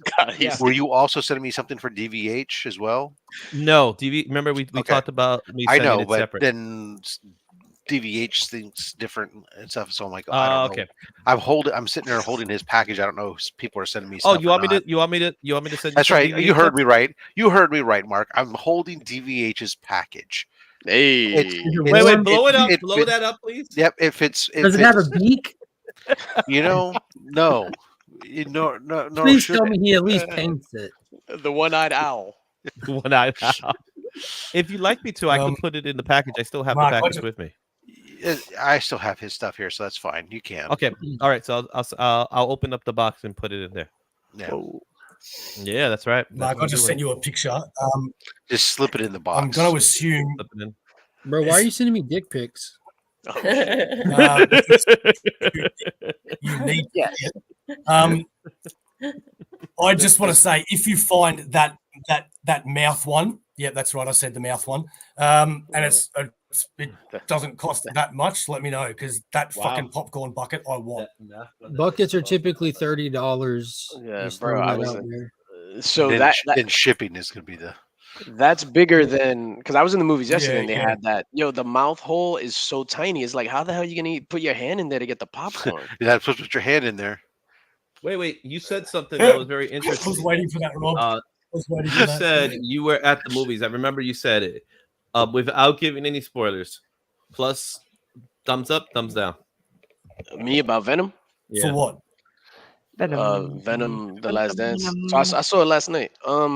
It's on par with the first. Just thumbs up or down. That's it. Of course. Come on, DJ. That's not an answer. It's slightly up. He's pulling the Batista. He's doing the Batista right now. It's slightly erect. It's slightly, yeah. I got a soft chub. It was yeah. So It all was a I hear semi. is like, if you like the first two movies, you're gonna like this one. If you hate the first two movies, you're gonna hate this one. Huh? Fuck. No, this one. That's what I heard. I'm just saying So- that's not what it is. All right. Without giving anything away. So the first one, I didn't like the first one. The second one, I hated the second one. With this one, I went in knowing it's like this is not Venom. This is like some movie, just black goo monster, and I enjoyed it. Like it was dumb. Like it was like one of the scenes was so bad, like right from the beginning. But yeah, I would say like a 7. Yeah, like it was That's like not I bad. wasn't mad that I saw it in the theater. I thought by your thumb you gave I've it been a told 6. it's pretty much an. I've been told it's pretty much 5. an ad for future movies. No. There's one thing in it that again, no spoilers, that seems super tacked on, but it was like it was some parts were bad, but in a I don't know, I was just like, oh shit, I can't believe they doing this. Oh, like that. It wasn't so similar to the Marvels. That's the same experience I had with the Marvels, where it was just like so bad that it was just like laughable. Yeah, I'm not gonna get into anything, Mike, but I would still go see it. Like it was I still had fun. Like I had fun. All right, that's all I need to hear. Thank you, sir. You're welcome, ma'am. Ma'am? Yeah. I thought you transitioned. Okay. Wow. Just double checking. Okay. Like, ma'am. I remember a distinct conversation at New York Comic Con. I might have been talking to somebody else. My bad, dog. No, we're not gonna talk about that right now. Good night. Venom, Everybody say good night, Claudia. Good Not night, that there's Claudia. any, wait, not that Hi, there's anything Claudia. wrong with that. Love your hair. Yo, what was She looks really like you could probably See that, find it madam? on oh, I'm sorry. You could probably find it obviously on YouTube or Spotify, whatever. So on the soundtrack, because not a lot of people know that Tom Hardy once upon a time was a rapper. His name was Frankie Pulitzer. Yeah, What? Tom Hardy. Yeah, Really? he was a rapper. Yeah. So and was John Cena. No. But Tom Hardy. You're not talking about Mark Wahlberg. No. Tom Hardy. His rap name was Frankie Pulitzer, and he was actually really good. Same thing with Riz Ahmed. Riz Ahmed from the first Venom movie was a rapper, but Tom Hardy or Frankie Pulitzer has a song on the soundtrack called "Null and Void." It's him, somebody else, and Method Man. That shit is fire. Like fire. Like I With listened. Venom coming out. The Null and Joker Void. was also a rapper, right? Joaquin Phoenix became a rapper. Now he's a joke. Yeah, a Joker. Was he a rapper, or was he just Yeah, going? Yeah, he he no, was no.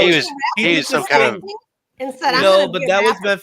that was like him. That was what it's method acting. He was doing some kind of method acting for that.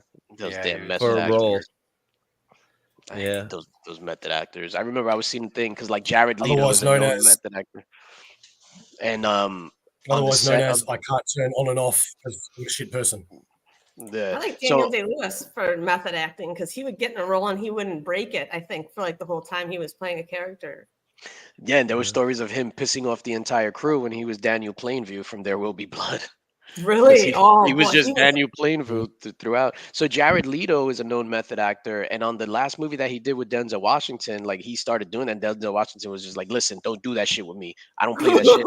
I'm here to work 9 to 5, and that's it." Blah blah. And it was just like when he was around Denzel, he was Jared Leto. With everybody else, he was just like whatever character he was. Oh, look at me, I'm Jared Leto. Denzel's like, "Don't That's give me really that Good on him.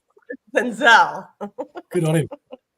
Yo, I like that Denzel calling him out. I was like, what? You want me to go method? I'm gonna go method actor. Remember that movie Training Day? That's who I'm gonna play right now. So Exactly. Huh? I'm surgical with this bitch, Jake. I love that movie. oh man. Great movie. All right, I think I'm gonna hop off. I got some need meetings. to I want rewatch to get some breakfast in. It was a What's for pleasure. breakfast? I want breakfast. Lame What's ass for oat, breakfast? lame ass oatmeal. Maple. What is it? Oh, Maple brown sugar oatmeal? You with the oatmeal, That's so man. disappointing, DJ. Come on. Get What- yourself some eggs. Maple brown sugar sounds really Make good, your egg actually. sandwich. I don't eat eggs. You don't? My God, what do you eat besides oatmeal and chicken nuggies? You don't eat eggs. Nuggies. he's like a Nuggies. 10-year-old kid Yeah, now. Like I've never eaten eggs. He's big on nuggies though. Yeah. But you Nuggies eat is the chicken? word I'd expect child to say. Yeah. Well, I said that because he eats like a child. I don't. Look, I don't eat DJ child probably- chickens. DJ puts ketchup on hot dogs. That's how much of a child he is. I don't eat hot dogs. Peanut butter jelly put- sandwich on for lunch. You gotta I- put macaroni and cheese, I hot don't eat dogs, macaroni and and cheese. ketchup. I don't eat none of that shit. My And house some chicken. my house Oh, is plain. Oh, before I break out of here, because I feel like I'm being assaulted for my food, and I don't appreciate Because it. all we ever hear from you is things you don't eat. Yeah, I'm I eat Lucy's. surprised you're alive, frankly. I know. My wife was telling me yesterday. She was just like, "Bro," she was just like, "You need to start eating something. You're like withering away.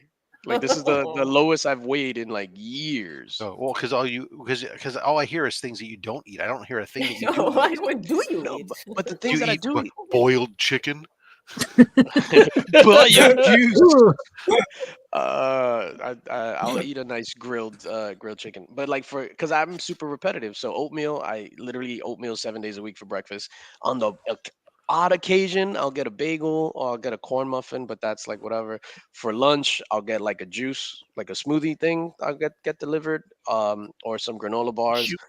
And then for dinner, it's either rotisserie chicken or grilled chicken. And then every so often, I'll treat myself to a burger or pizza. But on Saturdays, we always do try to get a steak on Saturdays. Nice. I'm sorry. Is your oatmeal always the same flavor? My oatmeal is generally always the same flavor.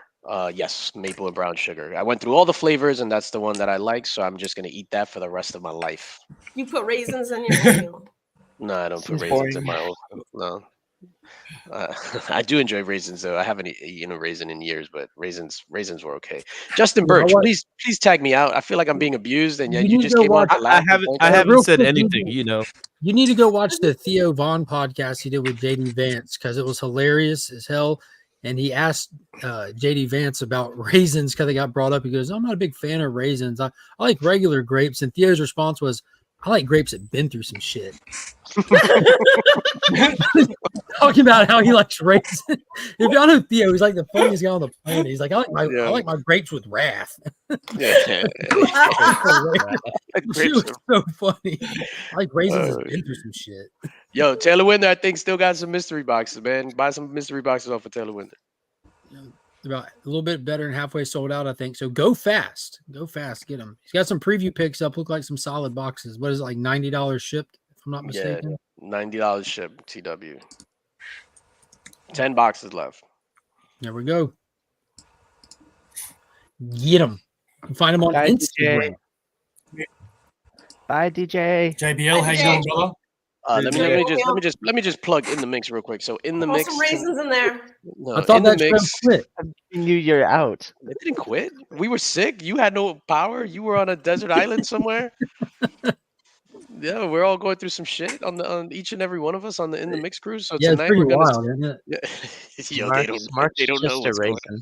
We're just gonna sit around and probably cry. We haven't seen each other in so long. But it's gonna be a good one. Today is the drawing of the Links box. Links box. This What is a Links box? That's a great question. what I'm is a glad Links you box? asked. So the Links box is a thank you prize that goes to one of the channel members that are subscribed or paid to, become a channel member. So this month is 5 books, 5 New York Comic Con exclusives, and the box value is about $550 in just Not those 6? 5 books. Ooh. Not, I mean, it's $600 value. No, Not not 6 books. $650. Not 6 books. No, 6 books. Not $6. Just There'll 5. be 6 books. Oh, man. the 6th book is going to be $1 book. Yeah. So now it's valued at $551.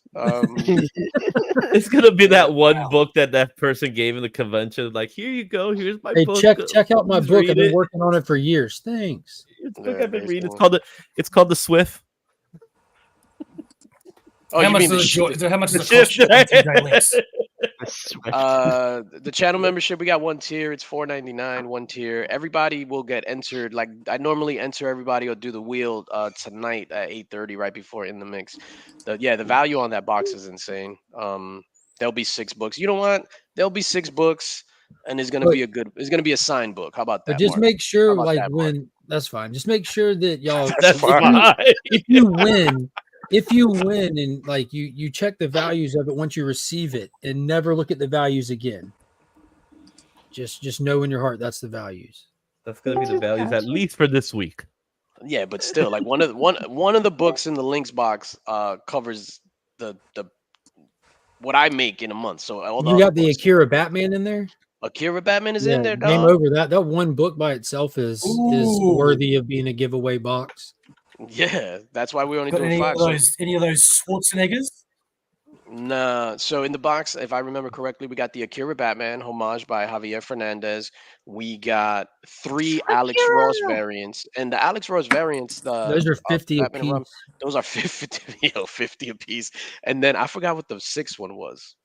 I mean, the 5th one. The Blah, blah. shift. Oh, the Bermejo. No, the Lee Bermejo Doctor Doom. Wow. No, shout out to the shift, man. That's a great concept. The Lee Bermejo Doctor Doom, and then I'll The throw black in and white version at that. the black and white version, dog. Yeah, I skipped the line to get that. Shout out to my guy from Trinity Comics, and shout out to everybody on the line giving me dirty looks because I skipped. Yeah, because he's an influencer. That, and then I'll throw in a signed Jang book. How was that, Mark? Does that float your boat? Is your Well, you boat can throw in the floated? signed Jane book if I win. If you win, throw in. You And then win. what if you don't win? No, don't worry about it. Don't worry about it. All right. So if Mark wins, there'll be 6 books. Still gets an old fashioned. Yeah. Justin, And the shift. I got a package from you yesterday that I have no clue what's in it. Me? I'm assuming you have like another package that's about to come to me, but I got one yesterday. Open that shit right now, dog. Just a Gemini, but Oh. that's what I was going to say about the NYCC thing when y'all asked. Like, I don't even know what I have coming my way because of how limited. Like, All right, make yourself big. Make yourself big. Open that right now. Make my day, and then I'm gonna hop off, smoke bomb, and Hi, I'm DJ. gonna go not do open. the. Do I Hi, have to DJ. open Before we it do now? that, can we say good day to Lady Fantastic? DJ. What's up, lady? Open that shit right now, dog. And then I'm gonna go to Columbia for the Line Con. It's What going to up, take Lady me like Fantastic? to find it. San Diego Comic Con is Line Con. Is line con slang for cocaine? No.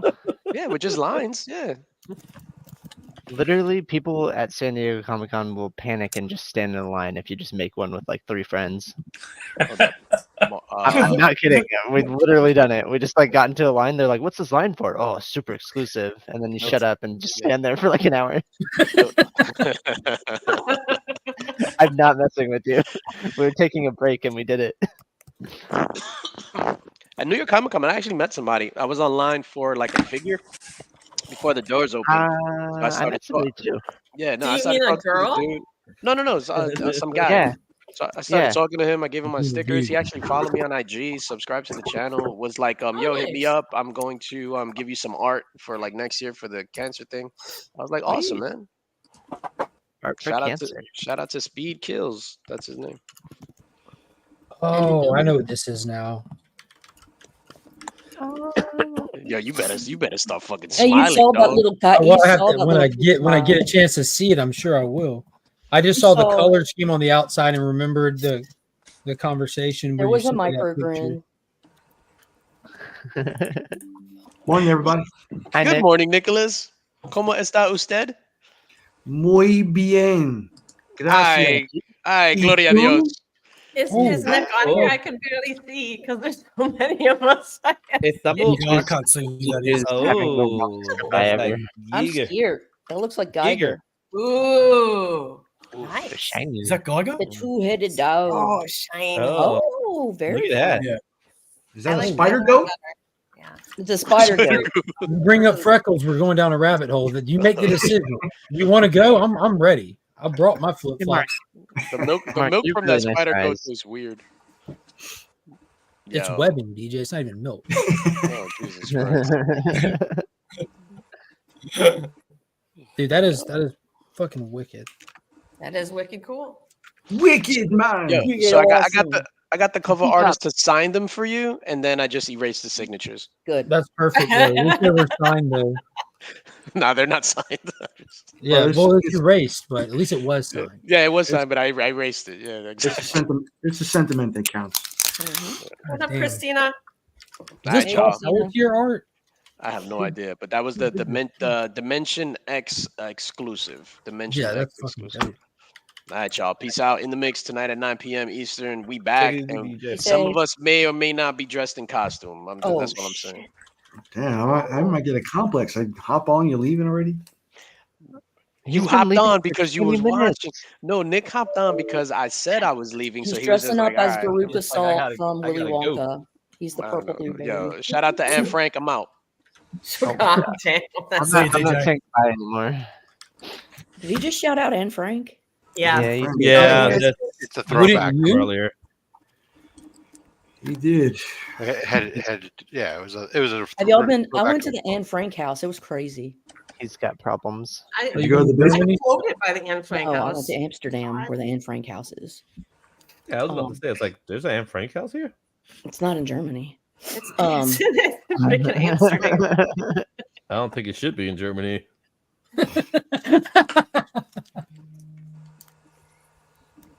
I don't know where to go with that one. I don't know that's how a- this became a joke. Could be. Hey, for, Slippery slope on there. Yeah. Nick, how are you? Good, good. I'm in a. This is one of those times in your life where you kind of realize good stuff is going on for me and pretty much everybody in my circle. So I'm happy. I'm happy. That's good. That's awesome. Plus, I got a really, I got this really cool comic book here.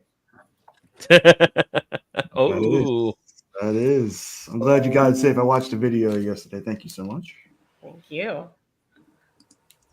The awesome Austin LeMay on the cover art. Austin. Jeez, that's it- some base. Izzy, thank you so much for that wonderful gift I got yesterday. you're welcome, sir. I'm happy you enjoyed it. I was talking to Nelson, and Nelson, I was like, "Hey, how'd the con go? How did New York Comic Con go?" He's like, "Great, it was fantastic." I was like, "Did you get your Spawn books?" He was like, he had a big smile. He was like, "Yeah." He was like, "I got all my books," and I was like, "Did Izzy leave something for me?" And he was like, "No." I was like, He played it. He's gonna keep it for himself. I was like, "Is Nelson really trying to okey doke me right now? Like, is he really trying to say that?" And then I literally got the next book he pulled out was the awesome My Little Pony crossover.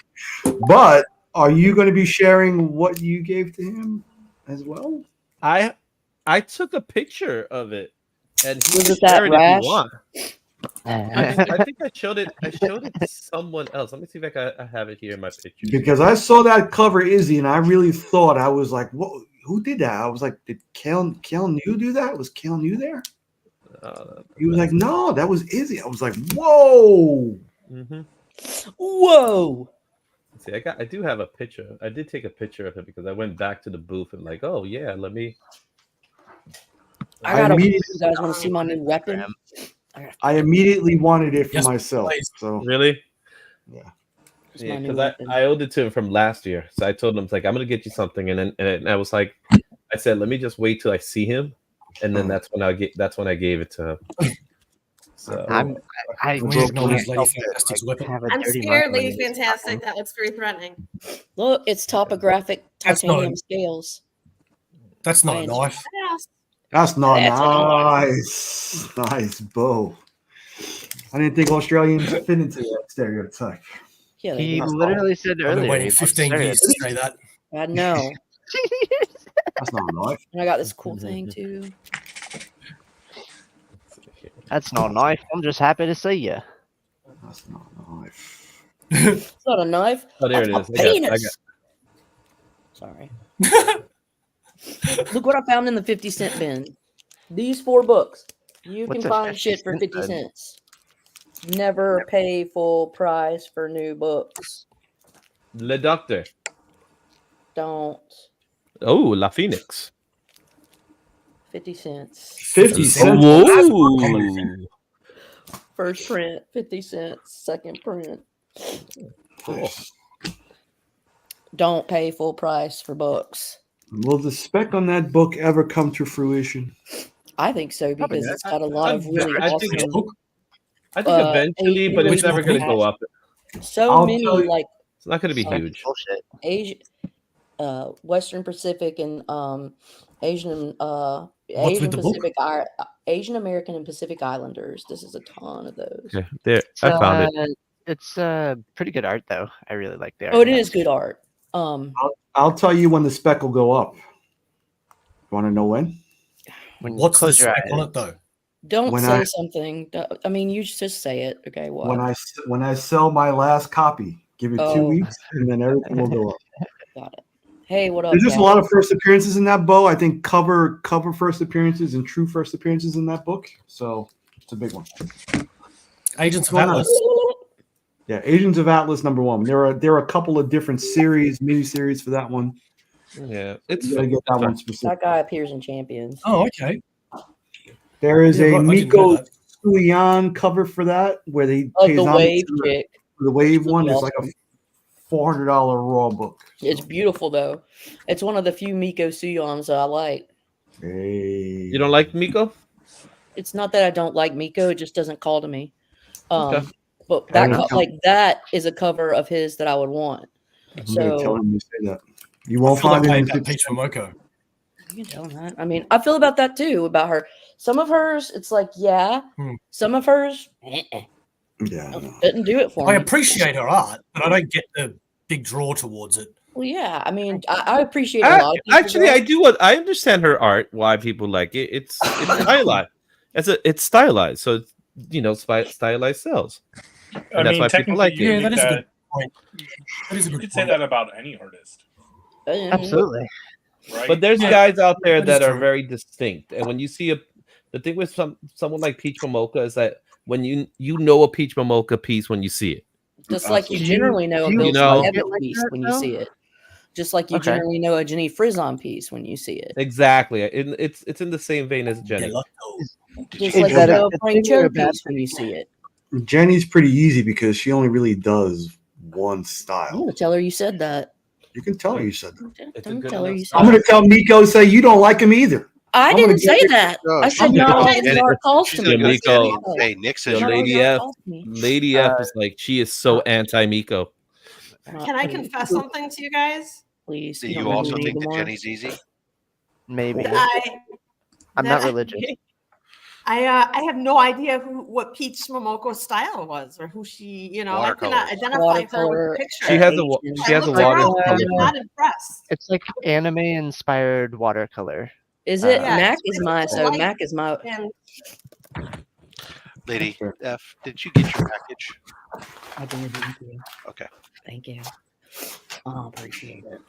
Do you like artists that are more recognizable where you can just like see the thing and be like, oh, that's a David Mack or oh, that's a J. Scott Campbell? Like, do you like that or do you like it when Well, people I like are- it.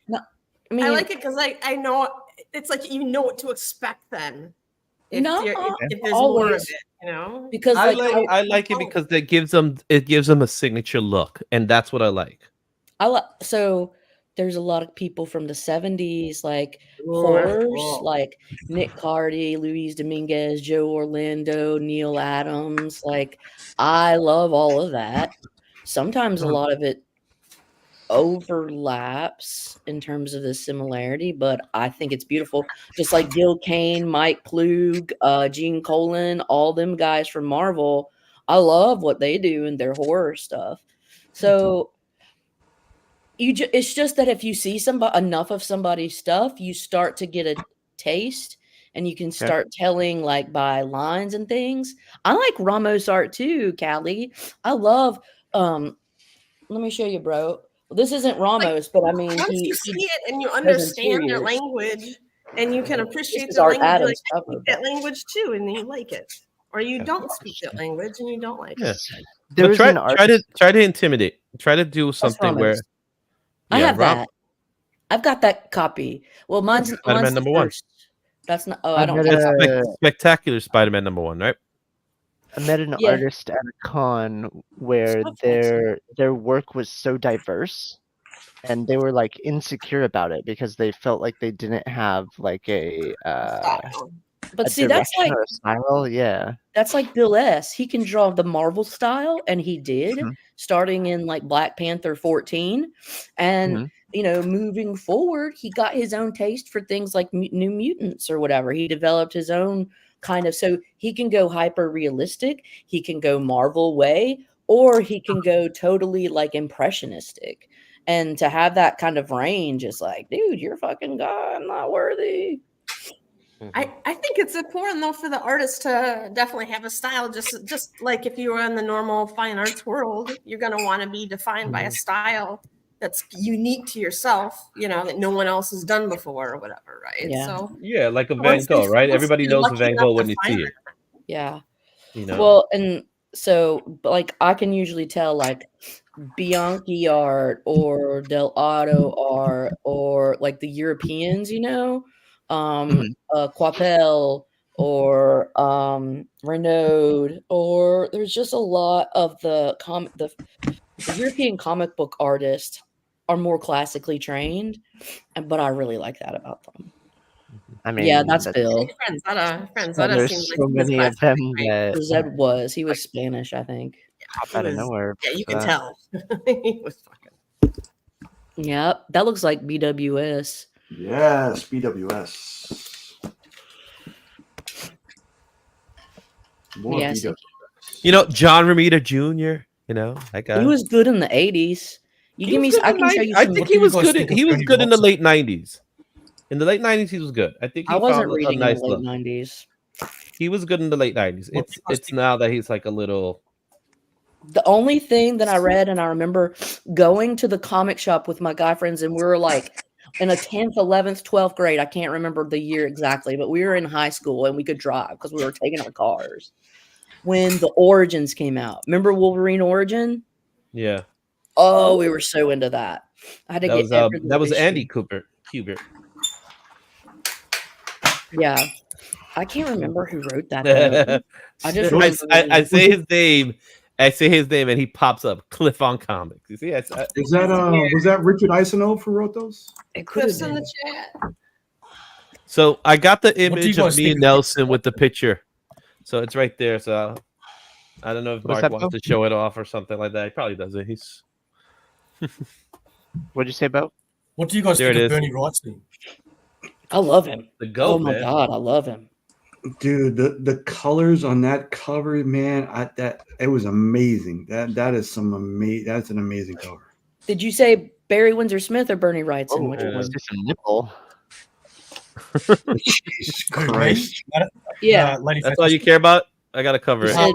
said Bernie Wrightson or Barry Windsor Smith? Which one? Where's some pasties? Yeah, next I'm time? asking about Bernie Wrightson. Oh yeah, I love him. I'm asking, All right. I'm asking about him because FPG sent me a free book of all of his art, and I'm not really an art book collector he's a guy. god. He's a monster god. He could really draw. Yeah. So he was a Swamp Thing. He did the first 10 issues of Swamp Thing. Him and Lynn Wine wrote, and then Bernie Wrightson did the art. And it's epic, basically. Do you want this? Huh? I don't want it. Do you want this? You don't like Bernie Wrightson? You need to take it and I learn. just don't collect art books. Dude, man, that is beautiful, man. That cover for number 9 is always one of my favorites. May not collect it, but open it and look through it, and then give it away. Yeah, no, I have. I have. And I feel like an asshole that doesn't. Yeah, you are appreciate now. Art, You are. You definitely are, man. But I'm just never going to open. I'm never we're going no to longer open an friends, art man. book and flick through it. It's just going to sit on my shelf. So I'd rather give it So to you don't somebody like to that draw or anything? genuinely appreciates. No, See I this? wouldn't. These are a whole bunch of art books. Well, that's a nice little Nice. Superman there. But he's a big art guy. Yeah, but He that's went to, because like, you're an artist. So that's fair enough. What does it mean? I don't have to be an artist to appreciate good artwork. This is true. I didn't say that. I said you're an Mike artist. McClone. So that's why. Mike Don't McClone. put You got words in my there. mouth, mate. You got Dan Morton right there. Ed McGuinness. I got a Rob, nice who's little Ed your favorite McGuinness artist? right there. Look at this one. I don't have one. This is I a don't have one either. Jim You Lee don't- sketchbook. Jim Lee sketchbook. That's what this is. All right. You don't have any Yeah. sort of preference, Rob? I've not been. I don't follow artists from one book to the next book, whatever. I follow characters. So there are characters that Yeah, see, it's know, the same as me. there are artists that will make it difficult to read a character at times because their art distracts from what's going on. But otherwise, I mean, for the most part, I don't pay attention. Now, ultimately, in the day, I can point to certain artists that enjoy their covers or I enjoy their work interior. Like I really enjoy Amanda Connor's work. But great. but I don't necessarily go follow her from one thing to the next. You know, there's obviously some of the classic stuff. You know, who doesn't like the Neil Adams stuff and some of and these other things. But I mean, I don't go. Even though I like art and I buy comic book covers, a lot of comic book covers I buy because of the art. A lot of times I don't know who the artist is, and I don't care. You're strictly just buying for the story, Rob? No, so there's two different things I buy for, right? There are certain I buy for the character, not even necessarily the story, because that's why I still read Amazing Spider-Man. Because if I was buying it for the story, then I should be shot for not knowing what a good story is. I just buy it for the character. And then there's books that I buy for the art on, like when I buy certain covers and stuff. There are books that I do buy them because the art on it impresses me. But I don't necessarily always know who the artist is when I'm picking it up. I just go, oh wow, that it speaks to me for some reason. I will say that, like when we talk about Peach, the stuff that I like of Peach Momoko's is her unfinished pieces. When she does sketch covers, and I've talked about it many times on my videos when I've done them, her sketch covers I love the most, because unlike most quote unquote sketch cover, the published sketches, like when you get a Jim Lee quote unquote sketch cover, it's completely finished. It's final, ready to be colored in. There's no extra lines, nothing else. Right. It better be for that price. Right. But when you get when you get a Peach sketch cover, it's unfinished. It's got the blue pencils, the red pencils. It's got all these different things. These are you can see the layers of what goes in to making that art, and I think that they are so beautiful. Being able to see those different layers that build up on each other to eventually form what becomes the finished art that she would then later paint over. Yeah, sometimes because she's so talented, I'm sure that her first initial strokes are going to be true. You know what I mean? It's just, it's just depending upon what, I mean, she does different. She did for a while. She did her biggest issue that affected her in some people's minds, I think, is the oversaturation at first. Before she signed with Marvel, she became the hot flavor, and she was doing everything. And I don't blame comic artists for doing that, because, you get a small window. Some of them get a very small window to make a bunch of money when they come to when you get that strive where you're the hot thing. Milk it for what you can, make your money, because you're going to go through a spell potentially where it's dry, so you might as well. So she did, and then she ended up, because of that popularity, she ended up getting signed with a deal with Marvel and stuff, which is good for her. So now you see less stuff necessarily coming out, or more specific, consistent things. But her background was in horror stuff, so some of the stuff that she did, that when you see stuff like the Spawn, some of the Venom stuff that she did, it's absolutely fabulous, because that's right in her wheelhouse of where she came out of. It was the more horrific type of horror imagery. But again, like I said, her pencil stuff, this pencil sketch covers, even like the Wind, I have a whole the Wind series. I have all her pencil sketch covers variants for that. They're just absolutely beautiful. Ooh, like James Tynion Wind? See, yes. Oh, that was a good book. Doverkin, I don't know if Doverkin's joking or not, but I get a lot of crap for liking JR, and that's because I grew up with him. You shouldn't doing so much Spider-Man. What do you guys think about him? He's not his dad. He's not. You know what? Yeah, well, that's I think what people don't understand about JR is that he's a storyteller more than an artist. He knows how to tell the story. He knows how to move your eye from panel to panel, which a lot of these people don't know how to do. He's a phenomenal sequential artist. That's where I put him in. And I know people don't like his style, and I understand that, because there was a time I didn't like it either. But I've gone to the point. I really do, because I've appreciated it within the time frame. That's why I always bust Cliff off it, because he's better than people give him credit for. A lot of people think it's nepotism. It really wasn't. It is a little bit to the beginning, but it really isn't. He's earned his spot. He's earned his spot. He's earned his spot. He's my number one Spider-Man artist. Wait, okay. First off, you sound like a JRJR apologist. So I am. I am because it's true. Second, you're telling me that it was only a little bit of nepotism that got him his foot in the door. I didn't say getting his foot in his door. I said it started with nepotism, but he was one of the hardest workers there. He's saying that he proved himself to Izzy basically through. Yeah, it took. It's like it Tori took time. Spelling getting on 90210. You know. Maybe not exactly, but more like Cody Rhodes. I said in that way, right? Okay. Or like In that LeBron's son getting drafted with him. Right. Yeah. Yeah. I It's like like that he's not. analogy. Whenever You I know, picture Peter Parker, the thing is that whenever I picture Peter Parker, he's it's still a always good. JR, He's a JR good or Mike artist. He's a good artist.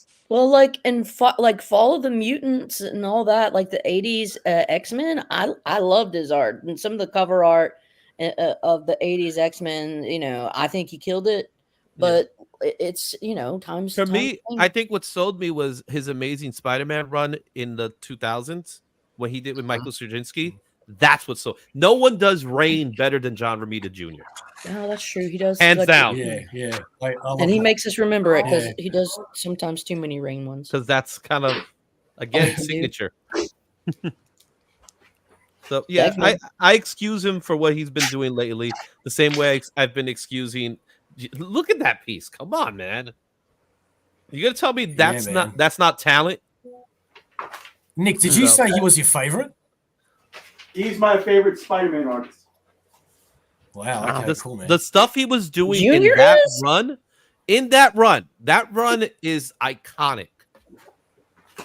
What did Yes, you say yes, about Rain? He's the best at Rain. He's the best of characters in Rain. Like I collect all his stuff, whether it's Elektra, Rain Punisher, covers, he does. Daredevil, Batman.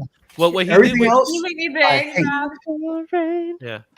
Make me big. Like his stuff on Kick-Ass 2 is amazing. Yeah. It's still kind of hard. The Hang lighting. on, turn. Oh, that's Yeah, beautiful. yeah. Is that Oh, is that yeah, Finch? okay, cool. That looks like David Finch. That is. Is it all? Is that But real? is it not pencil? amazing though in Rain? Is that graphite like Yeah, that's pencil? really It's just pencil. That looks like David Finch. See, and like Finch does these characters like this one and the Moon Knight when they're doing like really tense battle, aggressive scenes. He's amazing at that. Well, did you ever get to see Romita do the Punisher Batman story? That's great. Yeah. That is Yeah. really good stuff. That's what I'm talking about. So you know what? Was You that can hate the him. You can hate amalgam? his style now, but just like Frank Was that Miller, crossover? I think there's a little bit of phoning in going on these days. But still, I don't He's think been around. anybody's He's saying been that around. they hate him either. So it's been But around. I'll look at JR some stuff, like especially like Lady F said, like the later X-Men stuff, like in the 190s. Yes, 180s, 190s. He's got fire, and in the early 200s. But he's also got some very questionable stuff too. is he? I'm Who an are X-Men you? Who are you? 193, watching? 193 They hate especially JR. is like what was that? Yeah, but Who look are at you like watching? 188. Who am I watching? That says that they hate JR. I don't think. Any Oh, of that's us have Cliff. said it. That's Cliff. Oh, Cliff I think it's hates actually that cover of hate is like such a 191. strong word for an artist. No, like, no. There's a Cliff's there's a allowed to be hate. wrong once in a while.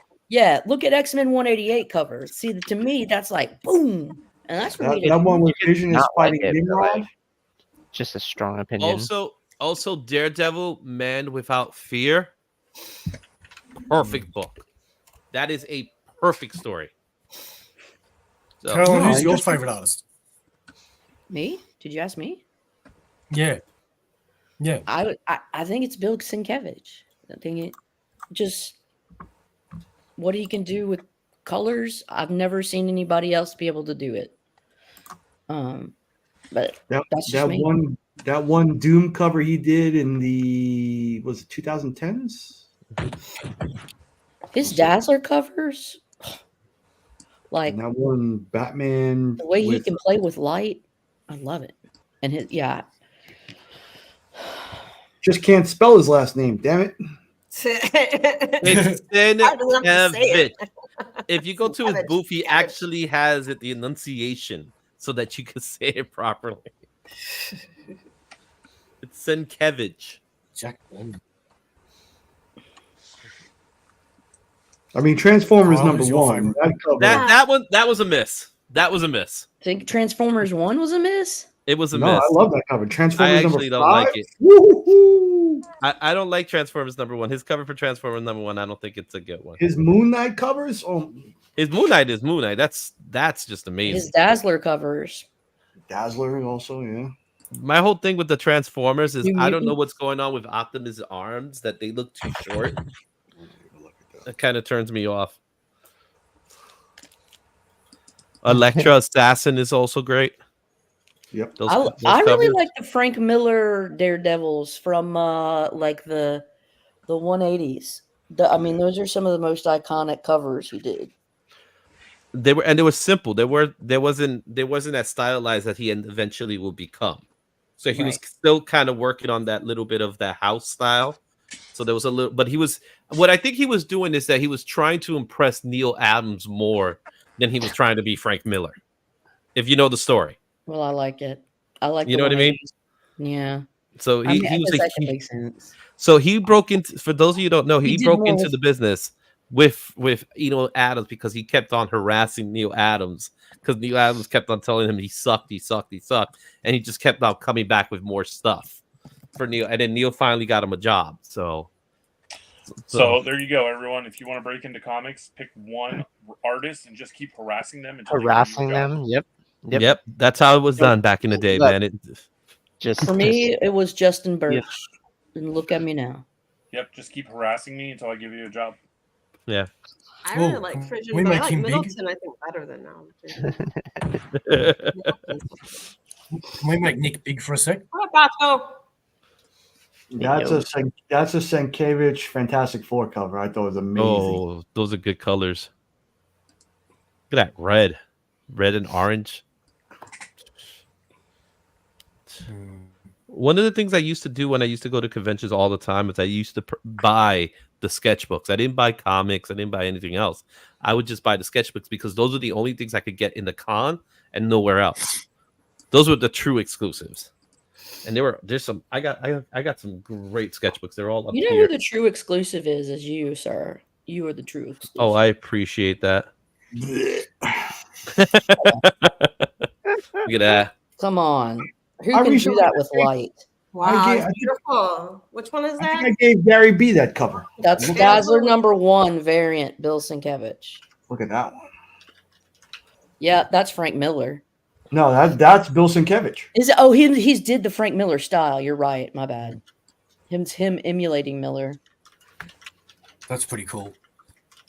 Ooh, that's another. It's like a sampling in the music industry where they do the homages to each other in their style. I think I spelled Sienkiewicz wrong for I sure. love Delotto.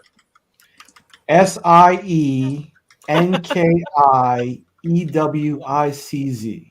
You're just making up shit. Or you could just write New Mutants. That's New right. Mutants artist, and you'll get him. Like, look at his stuff as Just New saying Mutants. consonants. Oh no, I bet you if you Google New Mutants artist, you're getting Rob Liefeld. That's true. Mm. I associate him more with X-Force because he really was the New Mutants artist when it started. Nobody else playing Call of Duty yet? Shut up. Get on Fortnite. I'm just kidding. I have this thing that I do. It's called the rest of my life to play video games. I don't play You video do games. Modern Warfare? Is that one that you Playing.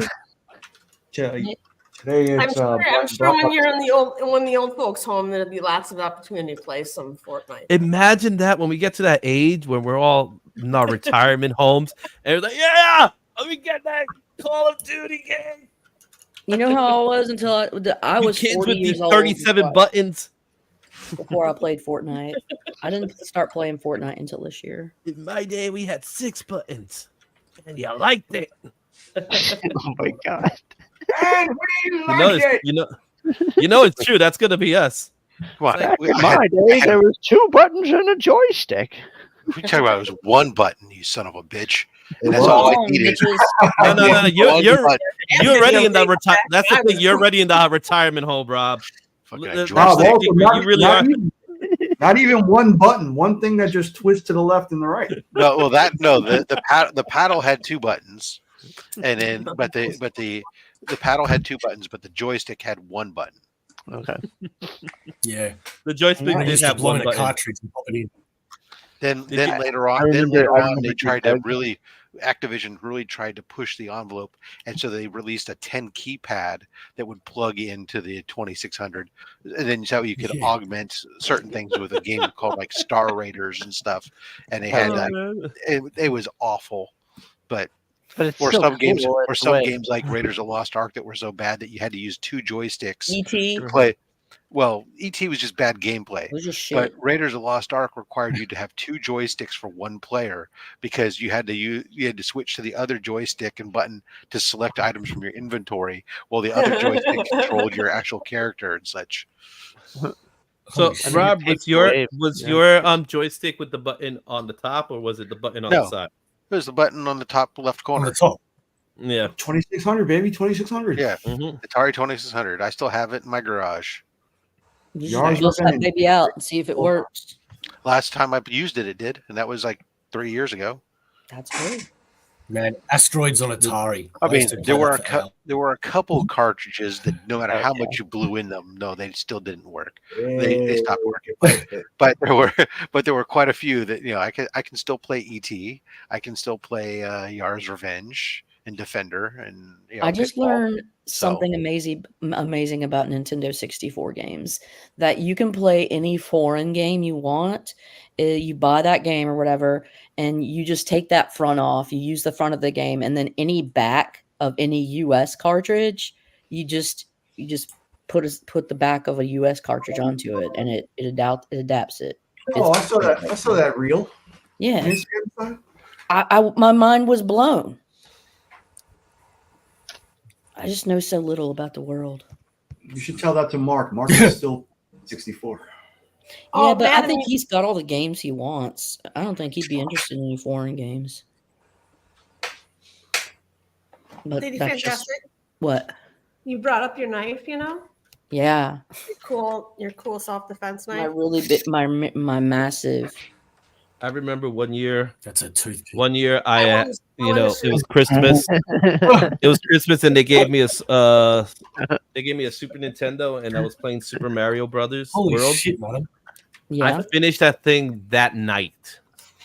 I finished that game. I spent the whole night playing it, and then I was like, "Mom," and she's like, "What? I need another game." oh my god, you're terrible. That's hilarious. Mm-hmm. Good times. It doesn't translate that it lets you play it, but it does. I don't think it'll translate the words or whatever. But at least it won't like go to a freeze screen or something. Mhm. Whoa, now that's a knife. Did you like the extras I threw in there I in did. your package? I did. I really, really liked them. I had them. Rob was kind enough to hook me up with some comic cards and a promotional Fleer 94 placard that's like an uncut thing. That's part of they would give away the bigger cards, but they would also give away like examples of the small cards, but they would be uncut. And that he gave me like a 4-card placard, which was awesome to my 94 Fleer. Nice. And a little micro comic book too. Yes, and the little baby Spider-Man. It was like a comic. It was tiny. It was awesome. Not to sound a little upset, That's but good. I mean, how come Lady Fantastic's sending all the extra shit over there? She got it because I had a comic book I'd been sitting on that hadn't sent her for like 2 months that I'd been telling her I was going to send her, and then I had these the comic cards that are sitting there, and I'm like, oh, that I keep getting these comic cards from various things, and I'm like, people would send me or various things. Well, I don't do anything with cards, but I know somebody who is more likely to appreciate them, so I enclosed them all in a pack for her. Thank you. I do appreciate them. I appreciate their history. And yeah. I really love my cards. Very I've been generous talking- man, Rob. I don't know about that, but Yeah, tell that to my I taste don't want buds. found this. I found Selective generosity. Beckerman's Axis Vengeance. favorite team, the new Warriors. First appearance of the new Warriors, Thor 412. I had this- like 4 copies of that book. I found it's it for lame. $2.25. I was Yeah, like, it's ridiculously low these days. yeah. I love those. I like to throw those in my giveaway bin. I found this for $1.95. I was so excited. This is not It's in my easy. giveaway. Huh? First I think I have- Yara. Yeah, first Yara. I like Yara. And they had this for 75 cents, so I had to pick it up. Oh, that's cool. Volume 2. Squirrel Girl. 75 cents. Yeah, I know. They had this for $1.75. I wonder when Squirrel Girl's gonna finally show up. When she does, She knows you know she is. She's too OP to show up. That Sorry. Squirrel Yes, Girl I was must have been a '90s book, right? Squirrel Girl? No, She first No, appeared that's in like the recent. 90 winter special, but She's She more of a only had- 2000s. that was in the 2000s. No, like right before. Oh, Like, okay. There was something stylistically about her that her clothing that I thought reminded me of the late '90s. that run was really, really popular with children, like massively. Really It went funny. to like 50 issues. Yeah.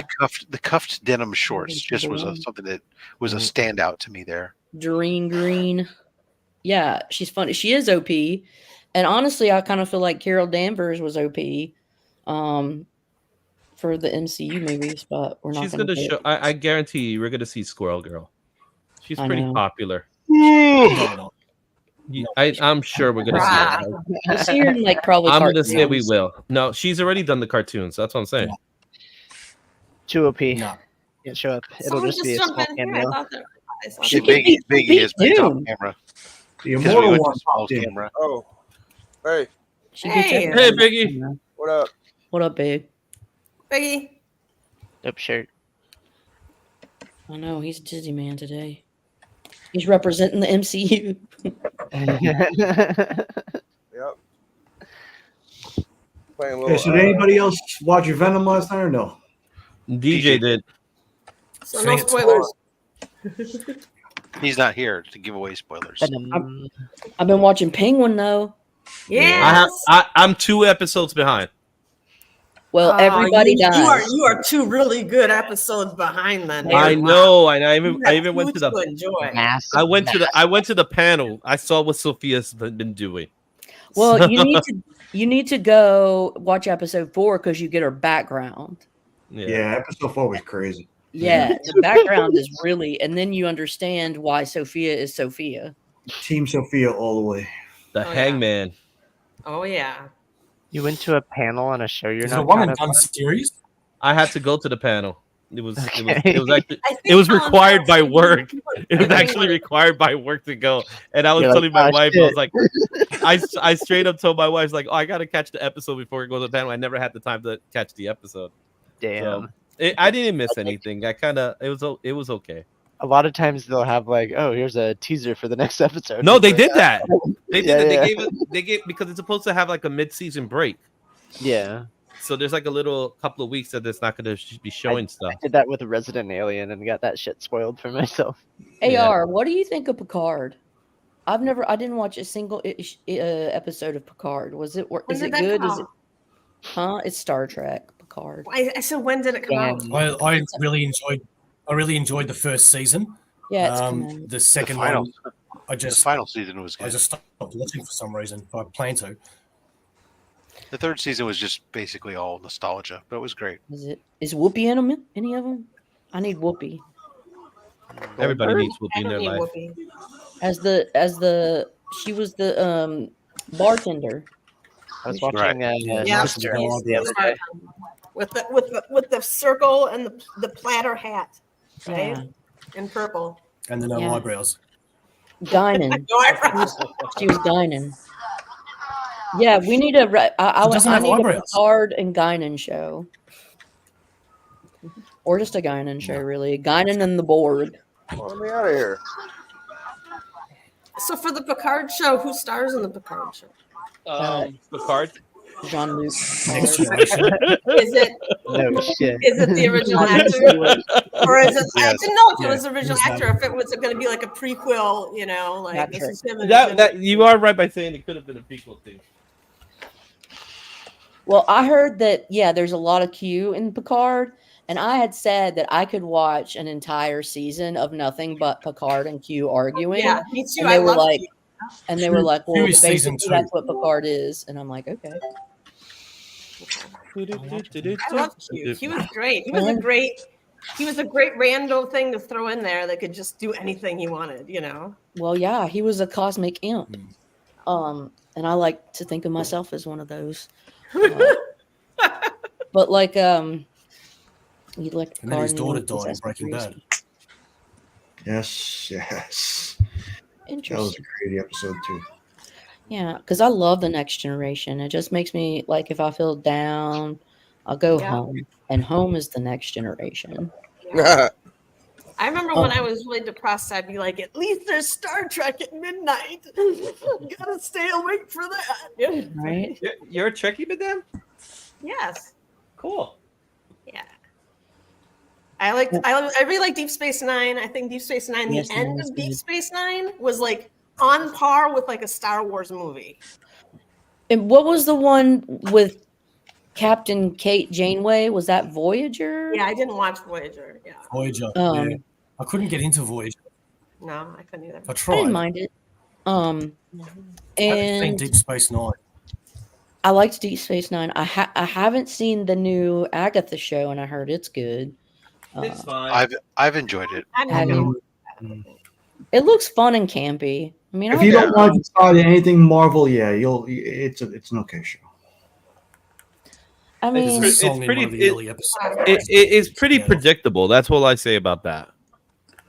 Even though we do have we got a nice little cameo by a certain boner. I boner. hear he's not done. Boner? I hear What he's did, not. what did you say? Boner. I said it. We're gonna get If more you- if boner. you- If you know, you know. If you know, you know. Show's getting canceled. I'm gonna have to head off. I'm getting too tired. This show's not getting canceled. What time is it in Australia? It's only got one episode left. It doesn't Is matter it like anymore. 4 in the morning? It's no Yes? 10 to 1. Oh, in the It's morning? 10 to 1 right now. Yeah, That's fair. it is. Wow. Yeah, you look tired. So I it's think we'll Saturday manage. That's morning. normal And I don't face. say that in a mean way. I say your eyelids are literally like halfway closed. That's his normal face. Oh, before you go, Thank you, madam. Oh. Never take anything Oh. you say in a bad way. I want to answer your question from earlier. You asked if we've said any boneheaded things to people in the comic community, and I went up to Oh, please Jay do Lee. tell. And, Lee? Jay Lee is very. I don't know how to describe it. I used a gamer term. I said, "Hi, Jay Lee. You're my favorite min-maxing artist," and he's like took it as a insult, and I was like, "Whoa, wait a second! Like, let me explain." And then I spent like 3 minutes explaining it to him, and he kind of like, "Dude, fuck this guy!" Like he's like making fun of my art, but it's more of like you master like one very specific thing, and you don't do shit all for anything else. You just ignore everything else. And I still have that opinion, but it like came off really bad. And he like signed my book and like just kind of tossed it to me, and I was like, "Oh shit!" I've met Jay Lee plenty of times, and yeah, I can see him do that. Yeah, I can see him toss it up like, "Who's he this?" took it the wrong way, and I was Like just like, this signature's now just went up. What the signature price just went up. Luckily, I had paid The before. other I one, said everything. the other one that I met that ruined whatever I thought about him until I met him was Madam mentioned on Aussieverse Wolf Creek, the actor in Wolf Creek. And I don't know if you guys know that movie, but it's a horror movie. And that guy's at like every Australian con. And I'd recently watched it with Claudia, and we went to a con, and he was there. And you know how he's got that famous kind of laugh, that you know. He's at the table, and I've turned around to Claudia, and I've gone, "Hey, Wolf Creek, that's him." And she's like, "Who?" Because she couldn't remember the movie's title. And I've gone, you know, and he heard me, and he's turned around. And he goes, "You sound like a fucking dead goat." But and he didn't mean it like in a joking way either. Like, he was really fucking mean. And I've just turned around and gone, "Okay, fuck you." Wow. That's Means wild. you don't really know about people. That's crazy. Well, I was just going to hop on and show a book real quick. If that's okay. What? I don't know. Is Comics? What kind of show do you think this is? I don't know who's got the main switch. I guess Rob might. Yeah. Sorry, I'm working. Take your time. Mark's bro. gonna have to step up here and do his show in a moment because I'm gonna be walking away. Let's see, where are you at here? Well, y'all can see it. No, here I I don't got need to you. be I got you. All right. Yeah, I got a cool little first Black second- Widow. First Black Widow, nice. Oh, Yeah, I like how she's like in a fur coat and shit. You know. Dolled up. Yeah, you don't get her in a costume until like her third appearance. She puts on her is when she puts on her first outfit, I think. Not She's got and we little don't helicopters attached we to don't her see- shoes. then we don't actually even see the black costume we're used to. I think until like And I can hear her talking That's in a cool. thick Russian Yeah, it's accent. really cool. yeah, waiting for mine to come back from CGC right now. Yeah, congrats, babe. Good book. Thank you. Yeah, there's an ASM book that's really key to her costume too, which I want to get. But Yeah. all right, guys, Sweet, that's man. all. I gotta See get you, back buddy. to the family. Little Shaq skipped school today. He don't usually do that, but I'll let him get by with it. All right, guys. playing hooky. See ya. That's good once in a while. I completely agree with taking the kid out on a school day just to have some Ferris Bueller just day off kind of stuff. Man, I feel like Ferris Bueller today. No, I feel like Cameron. When the car was in the garage and when it's out of the garage. What I miss? Out. What I miss? Did I miss anything good? Biggie showed off pretty much the first appearance of Black Widow. Oh, I missed that good stuff. So, Rob, I got the package. I got to add the PVH stuff in here. Okay. Nice thing is, I don't have to spend too much money. So, Shipping a single book to England is not too much money. well, It's cost as much. It's cost exactly the same amount as sending it to Canada. I actually only had this to send them. Just the card. Yeah, Is- but I also promised him the comic after that. So this is the comic. It's the AEW comic. I told him I'll give him a copy. Yeah, like I said, that goes in a Gemini mailer or whatever, and it'll cost you like between $23 to $25 to ship it to the UK. Like I said, about the same as if you ship it to Canada. It ended up costing me to send him something last time costed me close to $40. Depends on the size of the package and how much it weighs. In this case, a single book in a Gemini mailer weighs less than 1 pound. It's gonna cost you, like I said, about $23 to $25. At least it does me when I send it via pirate ship. Yeah, for me, I haven't checked the price on that one comic book. I was gonna send him a little more stuff just because of that same factor. I actually appreciate that information. Thank you, Rob. Yeah, having just sent a whole bunch of packages to England. Is it UPS or? So it depends on the weight of the package. So if the package is 2 pounds or less, then U.S. mail is typically cheaper. If the package is over 2 pounds or is of large physical size, then UPS will be cheaper. The only thing that sucks about UPS is commercial invoices are a little bit more complicated. But for the as far as the pirate ship does, it's the same information you put in. So ultimately, it's just how I have to print it because I have a label maker. Thermal printer.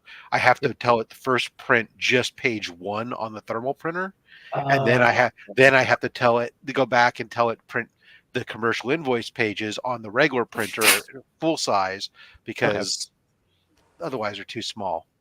All right, cool. I genuinely appreciate that information because Yeah. I have to send some stuff across the pond.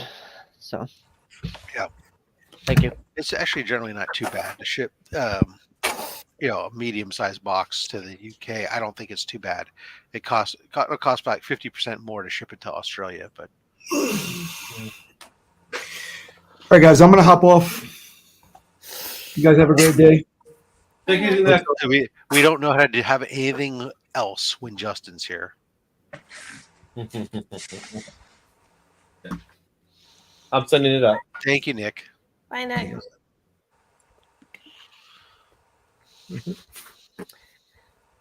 Rob. There you go. I'm just gonna send it like that. It just says Rob. It's gonna go right to his place. Just write Rob on the front. Just write Rob, and it makes it.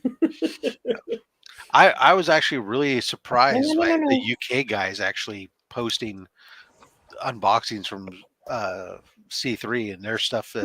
I sent everything out on Saturday, so they were getting it already. That's awesome. Yeah. Well, UPS. So that's the thing. Is like that's the other thing. Is like if you send something UPS to the UK, it's typically going to be like up to maybe like 5 days on their with it because the expedited is the cheaper method. Did you do that, madam, just now? A while ago. Imagine.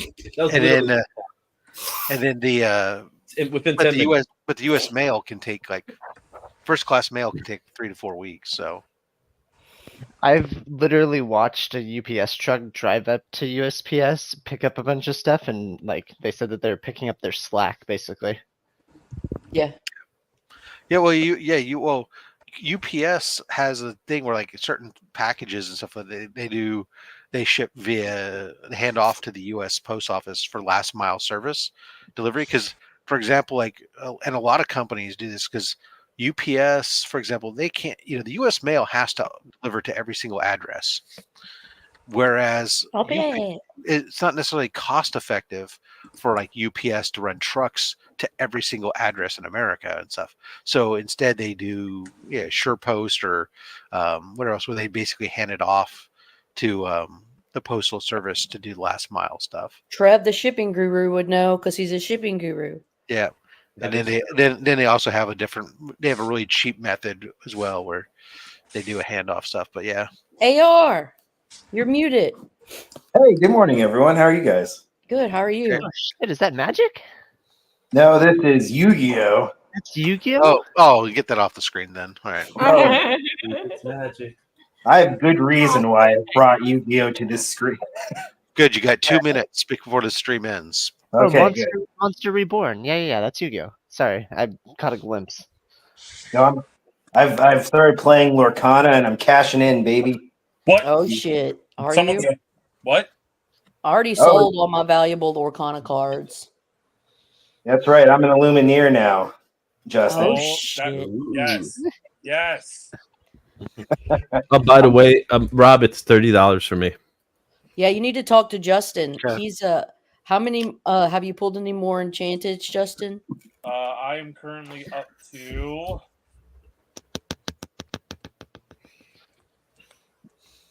I have 0 enchanted. I literally just bought the cards so I could play the game. 14 enchanted. What is your most favorite? Uncle Scrooge. Knew it. Oh man, that's so cool. I don't have anything cool yet. Hey, AR, you should ask him where he found his Uncle Scrooge. Hey, where did you find your Uncle Scrooge?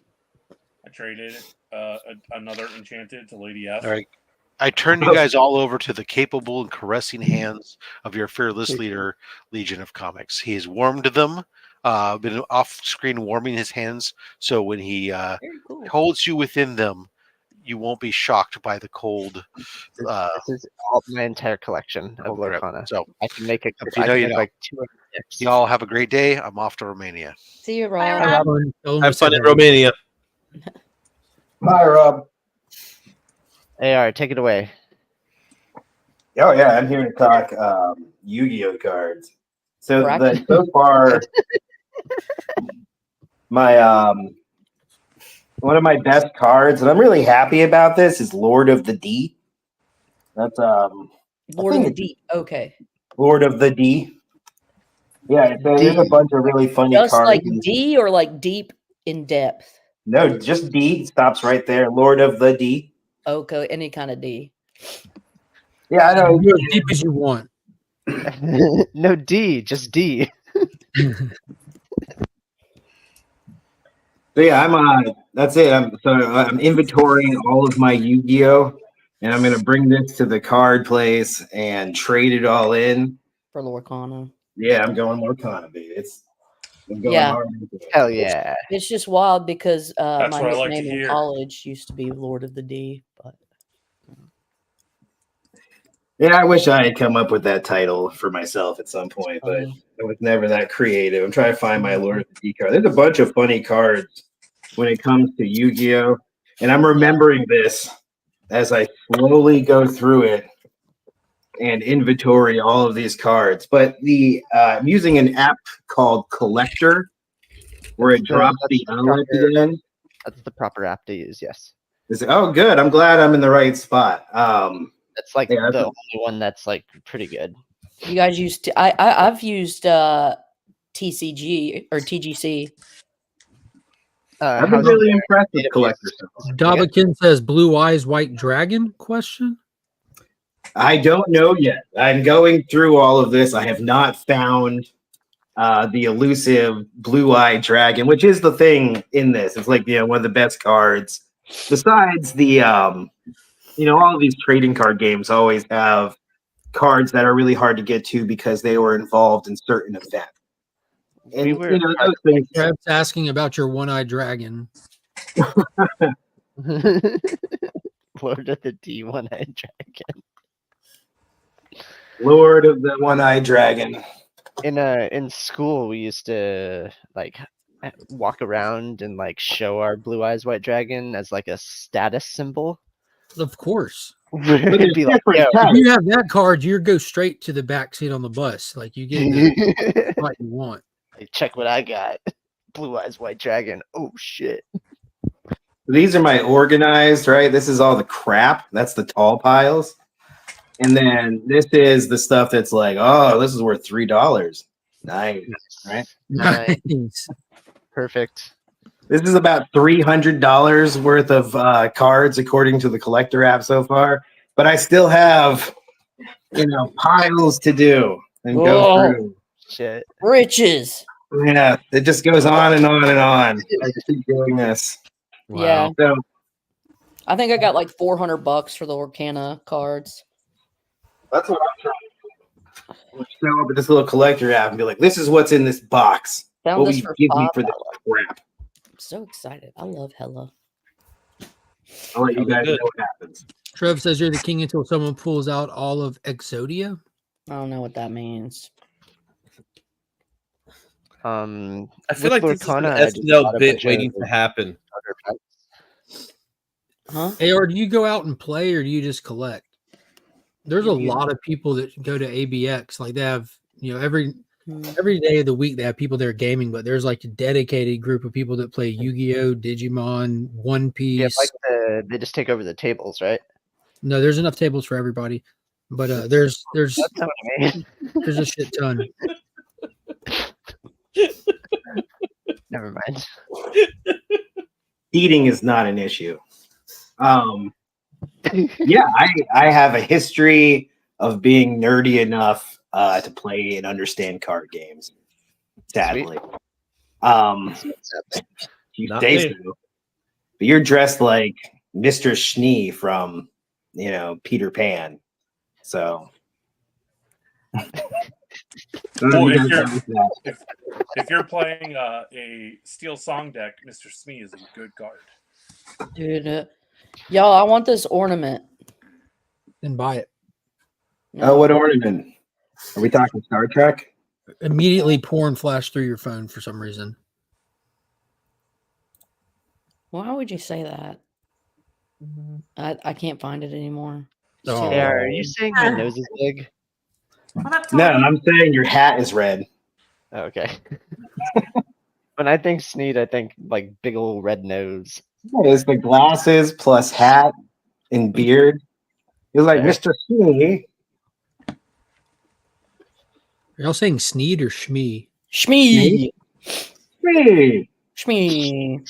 Shmee.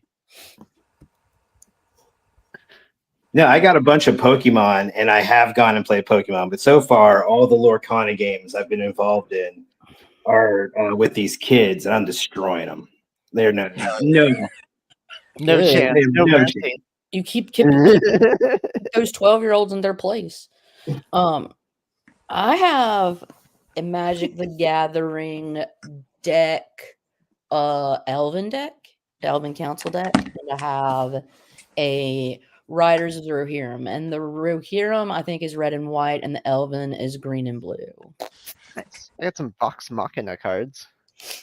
Yeah, but I also have like the formal Lord of the Rings like set Magic the Gathering because I'm a fucking nerd, and I'll never get rid of them. What's the Grail in Magic? Is it still the Lotus? Well, yeah, in Magic the Gathering, I would say it's Black Lotus, but like in Lord of the Rings, it's the One Ring. Well, yeah, that's who has that card now? It's that's Post Malone. Oh, Post Malone, yeah. I haven't seen like a group of people getting together playing the Lord of the Rings Magic game, but Lorcana is massive. Yeah, well, I mean, that makes sense. Even though Lord of the Rings was the most popular selling set within Magic the Gathering, Lorcana as an entity massively outnumbers, I would say, Magic the Gathering stuff just because of the wider appeal. I was talking to Paul at ABX about this because, you know, Marvel announced the Marvel Comics Magic set.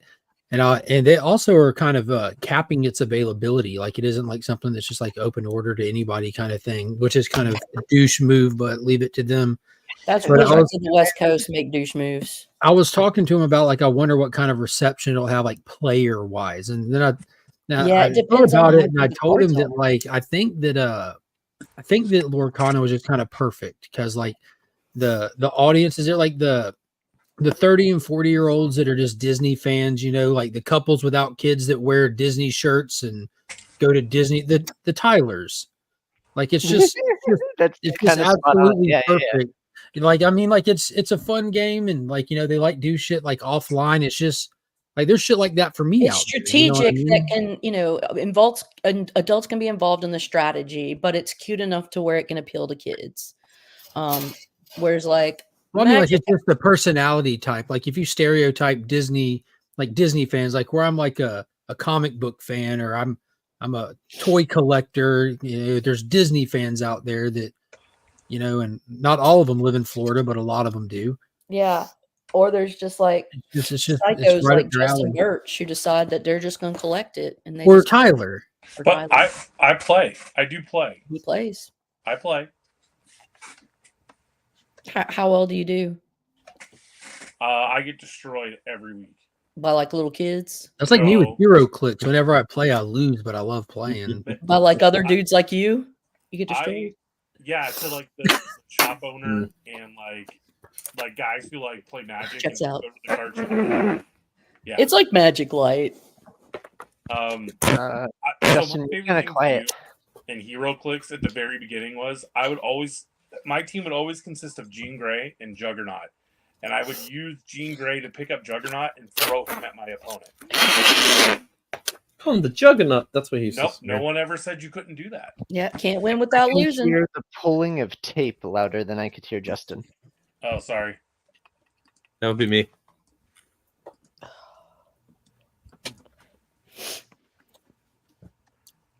You love the stream. It is amazing. You're not done with that yet, Stefan?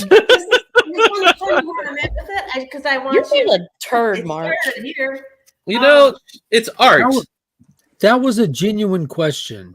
Oh wait, there we go. Okay, It didn't seem like a question. Like you're not done yet, Stephanie. I know. It was a little punitive in nature, that question. But, It's for C3 in 2026. That's when it'll be ready. The letters, because the letters are so hard to get straight. You know. Gotcha. Yeah, I have difficulty getting the letters straight myself. But everything else. Dyslexia will do that for you. What'd you And you spelled Batman wrong. TW. Are you going to paint it or just leave it as is? I'm really Bronze gonna action. mold it. I'm gonna get a rubber mold and I'm gonna mold it so I can make resins out of them, so I can make multiples. And Make then I'm gonna spray bronzes. paint them like black, and then I'll take like some gold spray paint and spray paint it. You know? Yeah, bronze And it, do some bronze stuff it. like that. I think you should send it to Todd and see if he responds to it, because I think he would. He would. I'm worried about his name down here. Like, should I put it in here? Because I feel like I'm like Right, this, Todd McFarley. like he has it in the Draw back down That's here, right, Farley. a small gym dog. like right here. Supposed to go. And now I'm like, am I really like being like a forger if I put this in? You know? No, it's called a replicate. And then you could say like, and you could say like your name, like SH Stephanie Hunter or whatever, after above it, after, and then his signature, Todd McFarlane. Like the true facsimile stone. Look at you, Izzy. So I could just sign it up there. Yeah. Yeah. I am a replicate. So I'm almost done. I could sit here and finagle with it like for so long. Like I want to pop this puppy out. Are you eating cheese doodles with chopsticks? Okay. And that's the most normal thing we've ever seen Kyle do, to be honest with you. What, you want freaking cheese dust all over your fingers? Use some chopsticks. Or a spoon. A spoon would be. Well, you guys are a perfect. sorry, that's like a perfect Seinfeld episode waiting to happen. I don't know. I don't like cheesy dust on my fingers. That's the part that makes him finger licking. Yeah.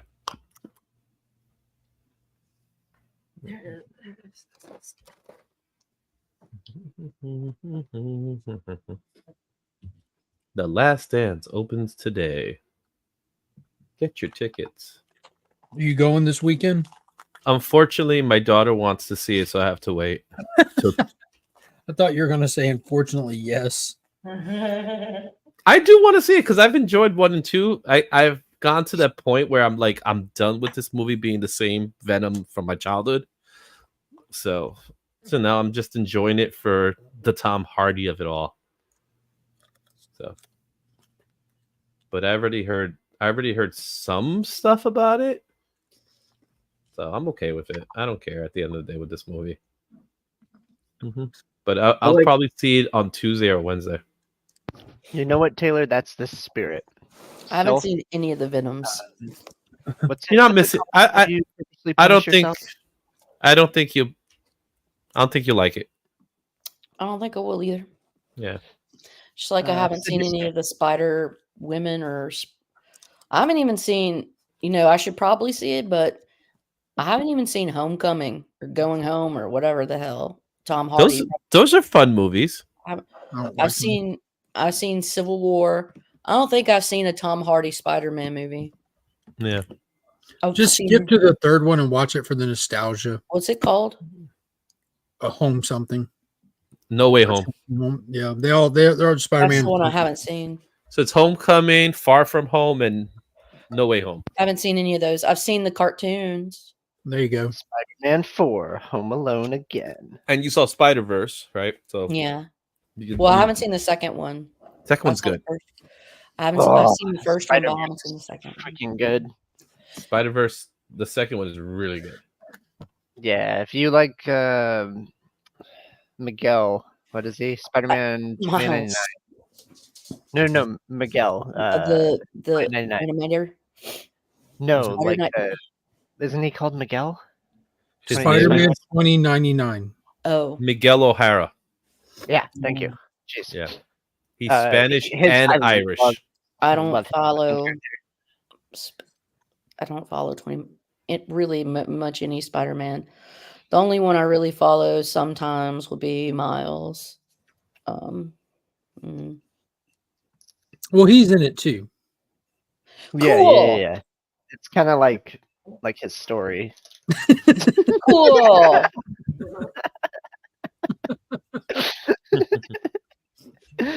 Is it or is it Gwen's story?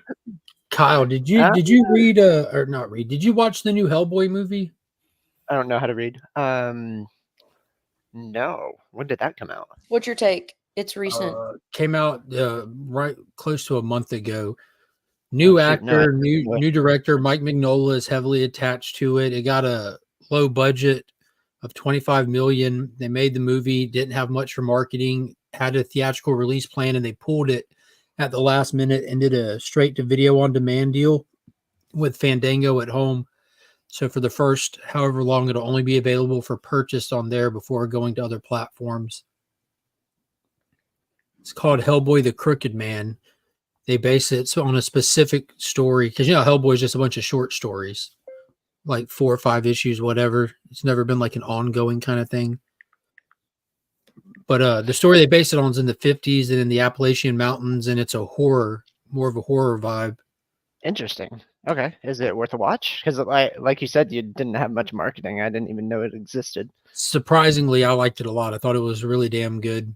I think that was smart with the budget to go the horror movie route, go into the past and go into the mountains. That takes care of a lot of your budget right there, not needing sets and special effects or technology. Gotcha.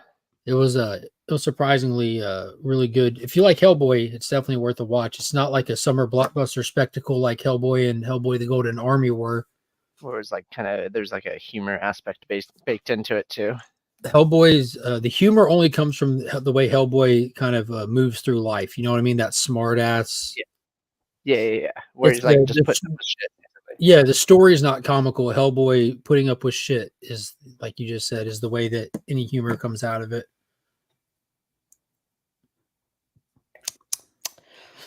But the guy who played Hellboy did a fantastic job. It was dope. All things DC, Burke 54 Comics. I got a lot of non-DC books this week too. Comics are crushing it right now. Godzilla Masterpiece. What were your thoughts? I thought about picking up a copy. Godzilla Masterpiece. Yeah. Theater. Yeah, that thing. Did you not? Yeah. How was it? I haven't read it yet.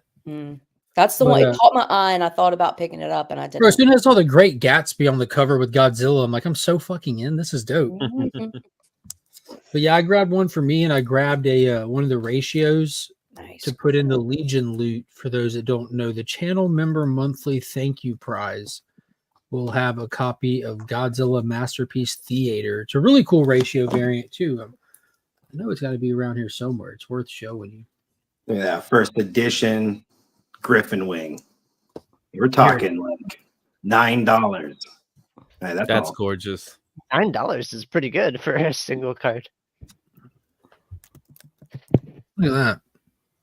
That's pretty cool. But yeah, I haven't even opened the book yet. It looks cool though. It's oversized. Yeah. Well, let me know. I may go back. Oh my god, the interiors match the A cover.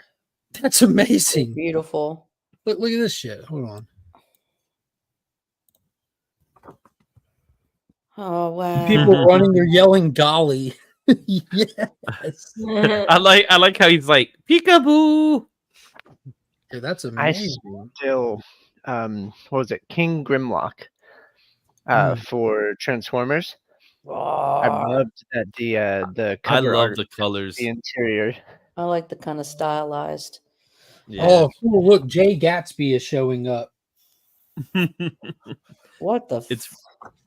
It's so indie though. I love it. Dude, this is amazing. Oh, Sherlock Holmes investigating. Yep. There's some. That's a clue. Supposed to have the tiny standing in a giant footprint. I think something was here. Holy shit. Look at that splash page, Izzy. Oh, look at his little tum-tum. He's hungry. Yo, that artwork is fantastic. Who's the artist behind that? Let me look. Story and art by Tom Scioli. Name doesn't ring a bell though. Yeah, Tom Scioli's done a lot of stuff. He's more indie dude. All right, guys, I'm gonna have Dracula's to jump supposed to be off. here. I gotta order shit for people. Yeah, What I does had that to. mean? I got to go out too. I got to go see my girl. All right, Finally, Is that's this it. your main chick or your side bitch? Is y'all he? take care. My daughter. Oh, So neither. yeah, I think you need. Neither. Awkward. Yeah, exactly. Oh, of course, yeah. No, the side chick, she took a break because of New York Comic Con. Oh, check out Thomas Edison makes an appearance. For a minute, it looked like Ric Flair for a sec. Apparently, Yeah. I'm like, woo! I like right, how they do these introductions of these people. This is great. Yeah, Oh actually, wow, might go Godzilla pick. thrashes a Gatsby party in here. This Show would me be the really cover. cool. Show me the cover again. That way, if I find it. So you have the machinist or Okay. the mechanist, which I thought that was going to be like from H.G. Wells' Time Machine. I don't know. You have the Great Gatsby, you have Sherlock Holmes, and then it says you have question mark. That's Dracula. This guy. That's clearly Dracula with the D, the cape. Godzilla Masterpiece But Theater. I love think how it's they just a took the one-shot. Fantastic Four cover, though. Yeah, it's a cool little homage there. That's awesome. All right, My guys, name I is gotta go. All right, Dr. Izzy.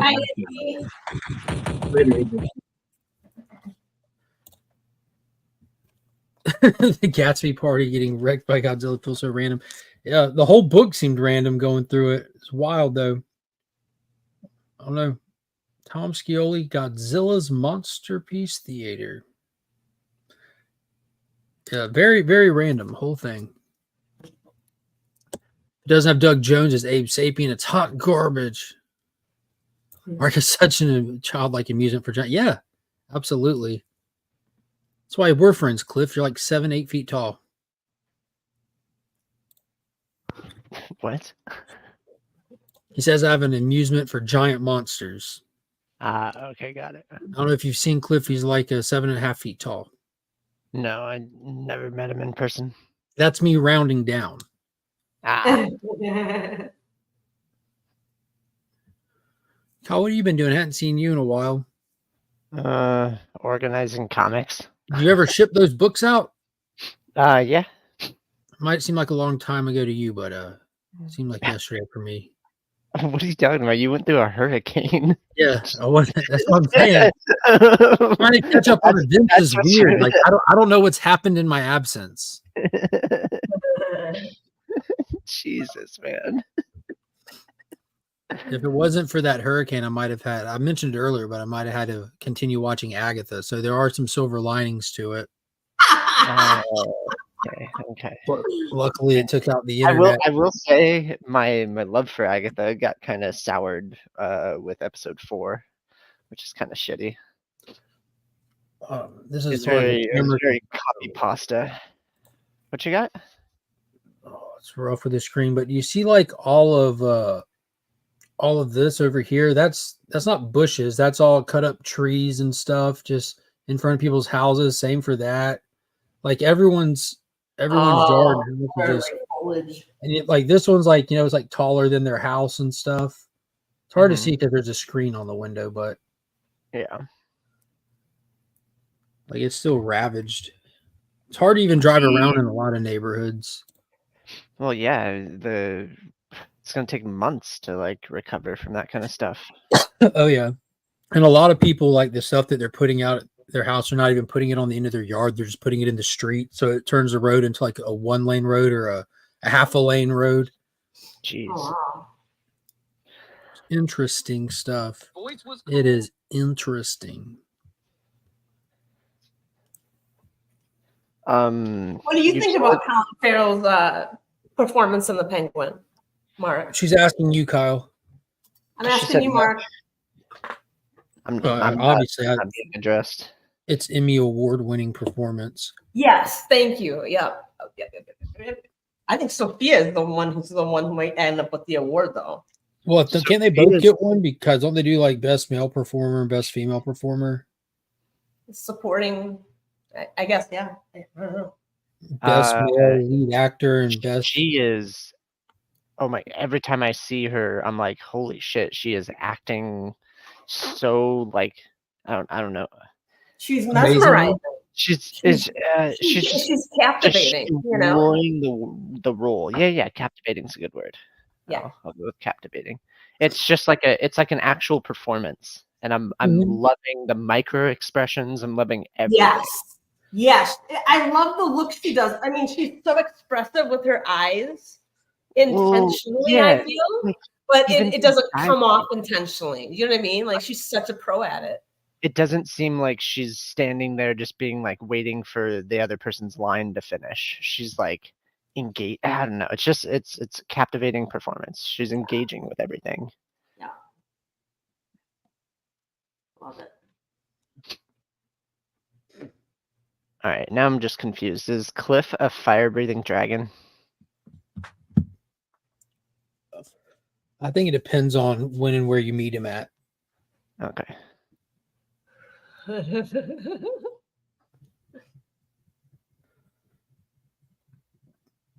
I was told he was a fire swallowing dragon.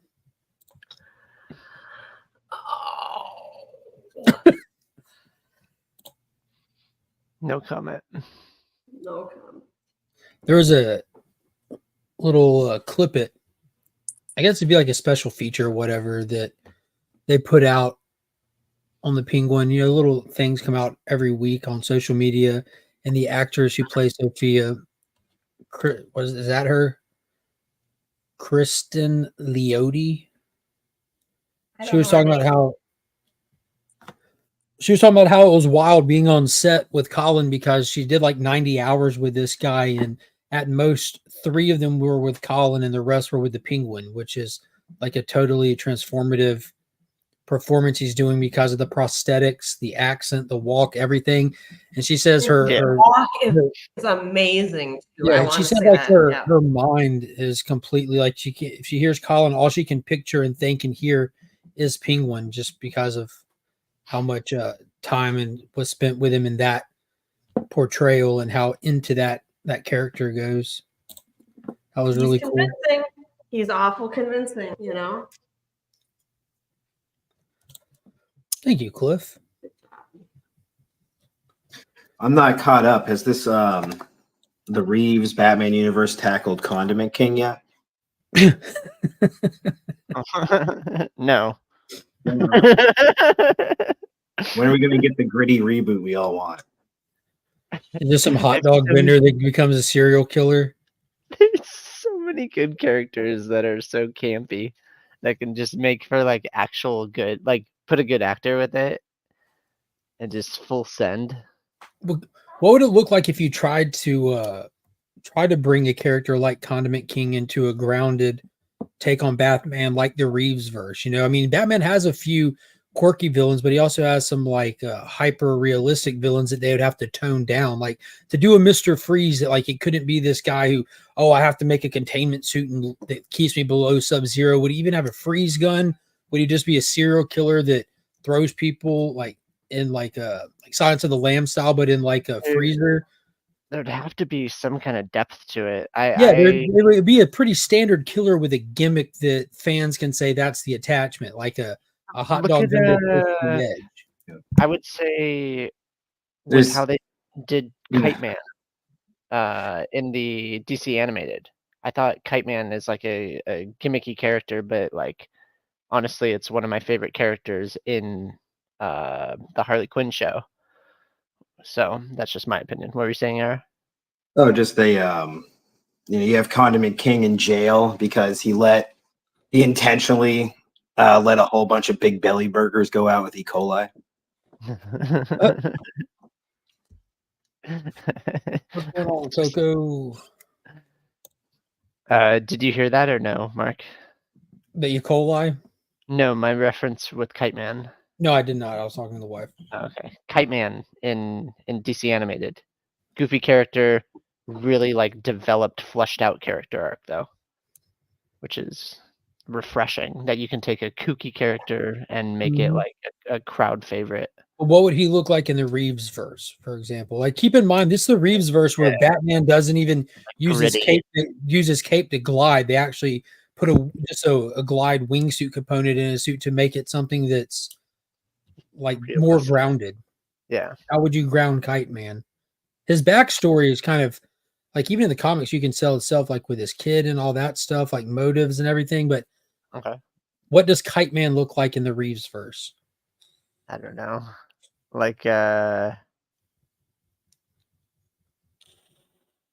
he'd have to have some kind of like flying aspect. I'd say like the people that jump off cliffs and stuff with the squirrel suits. I would say some kind of aspect like that, but it'd have to be like dark and gritty and realistic. Yeah, base And how would you jumping. work in that as a gimmick? One as sec, well? yeah, like really nefarious Versus space jumper. it being one moment in the story versus it being his gimmick that he's somehow known for. These are the kind of conversations they have to sit around and try to figure out when they're trying to put a character into these shows or something. And it makes sense that Penguin and Riddler went first because they're the layups, they're the easy ones. Fair. A character like Hush or introducing the Court of Owls, that's also a little bit easier. But then if you get into Court of Owls, they do have Talon, which is like their assassin. But Talon almost has like a supernatural aspect built into him, being like this immortal assassin that they're in control of, kind of thing. And would they even use Talon if they bring in Court of Owls? I don't know. It's fun to think about. Fun to look forward to what we could possibly see. Fair. Now, what does Kite Man look like in the Joker universe? Exactly what he looks like in the cartoon. Meryl Streep, had a horrible incident while flying a kite. This summer, she is Kite Woman.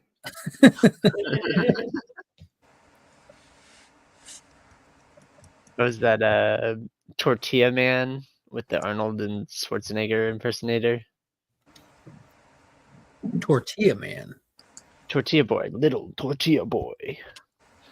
I think one of my favorite movies has got to be Mystery Men. Oh, Ben Stiller talking about this stuff. Yeah, Mystery Man was fun. The Shoveler.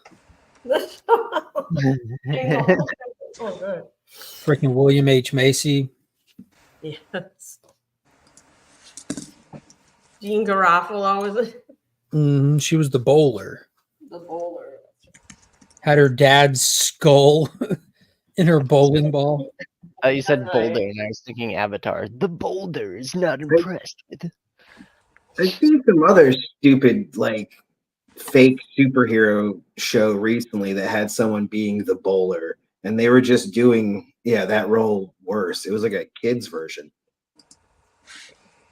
Someone had totally recycled that joke. Not everyone is creative, and they have to borrow off of other people. That's...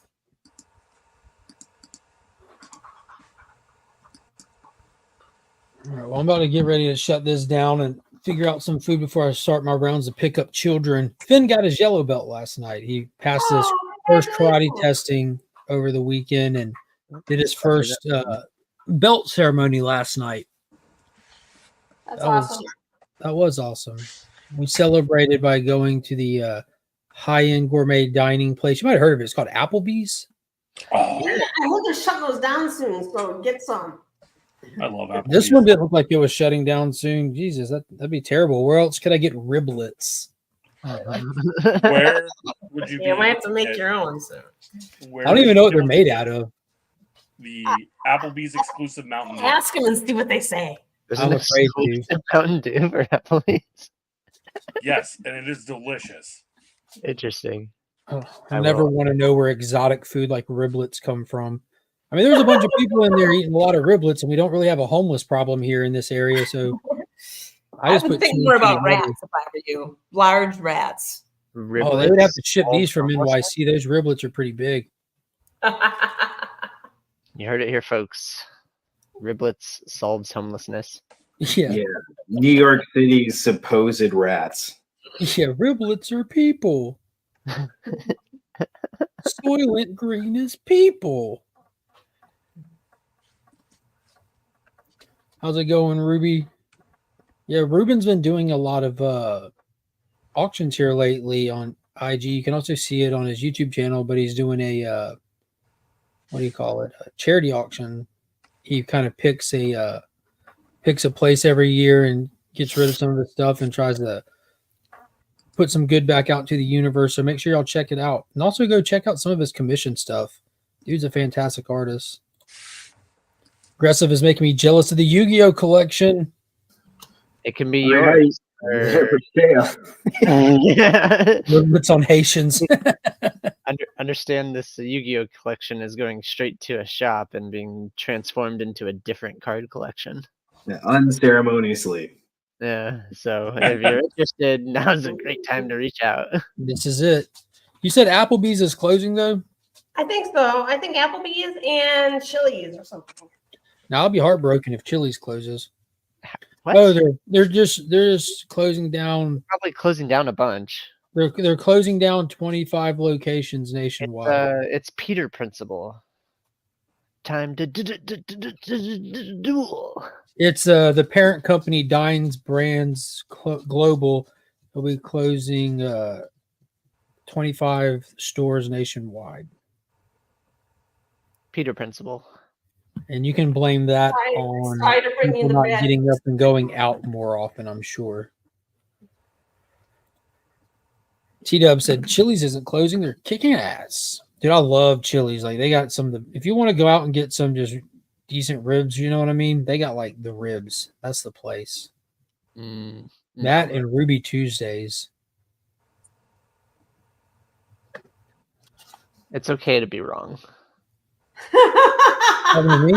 I said decent, not good. Oh, okay. Never mind. I'm very careful with my words.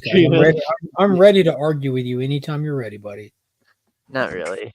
I'm never prepared for you. Give me 2 hours and a resource reference guide, and then I'll argue with you. Were you in mock trial, Mark, in high school? No, I'm just an asshole. He's just a dick. No, he's born that way. Yeah.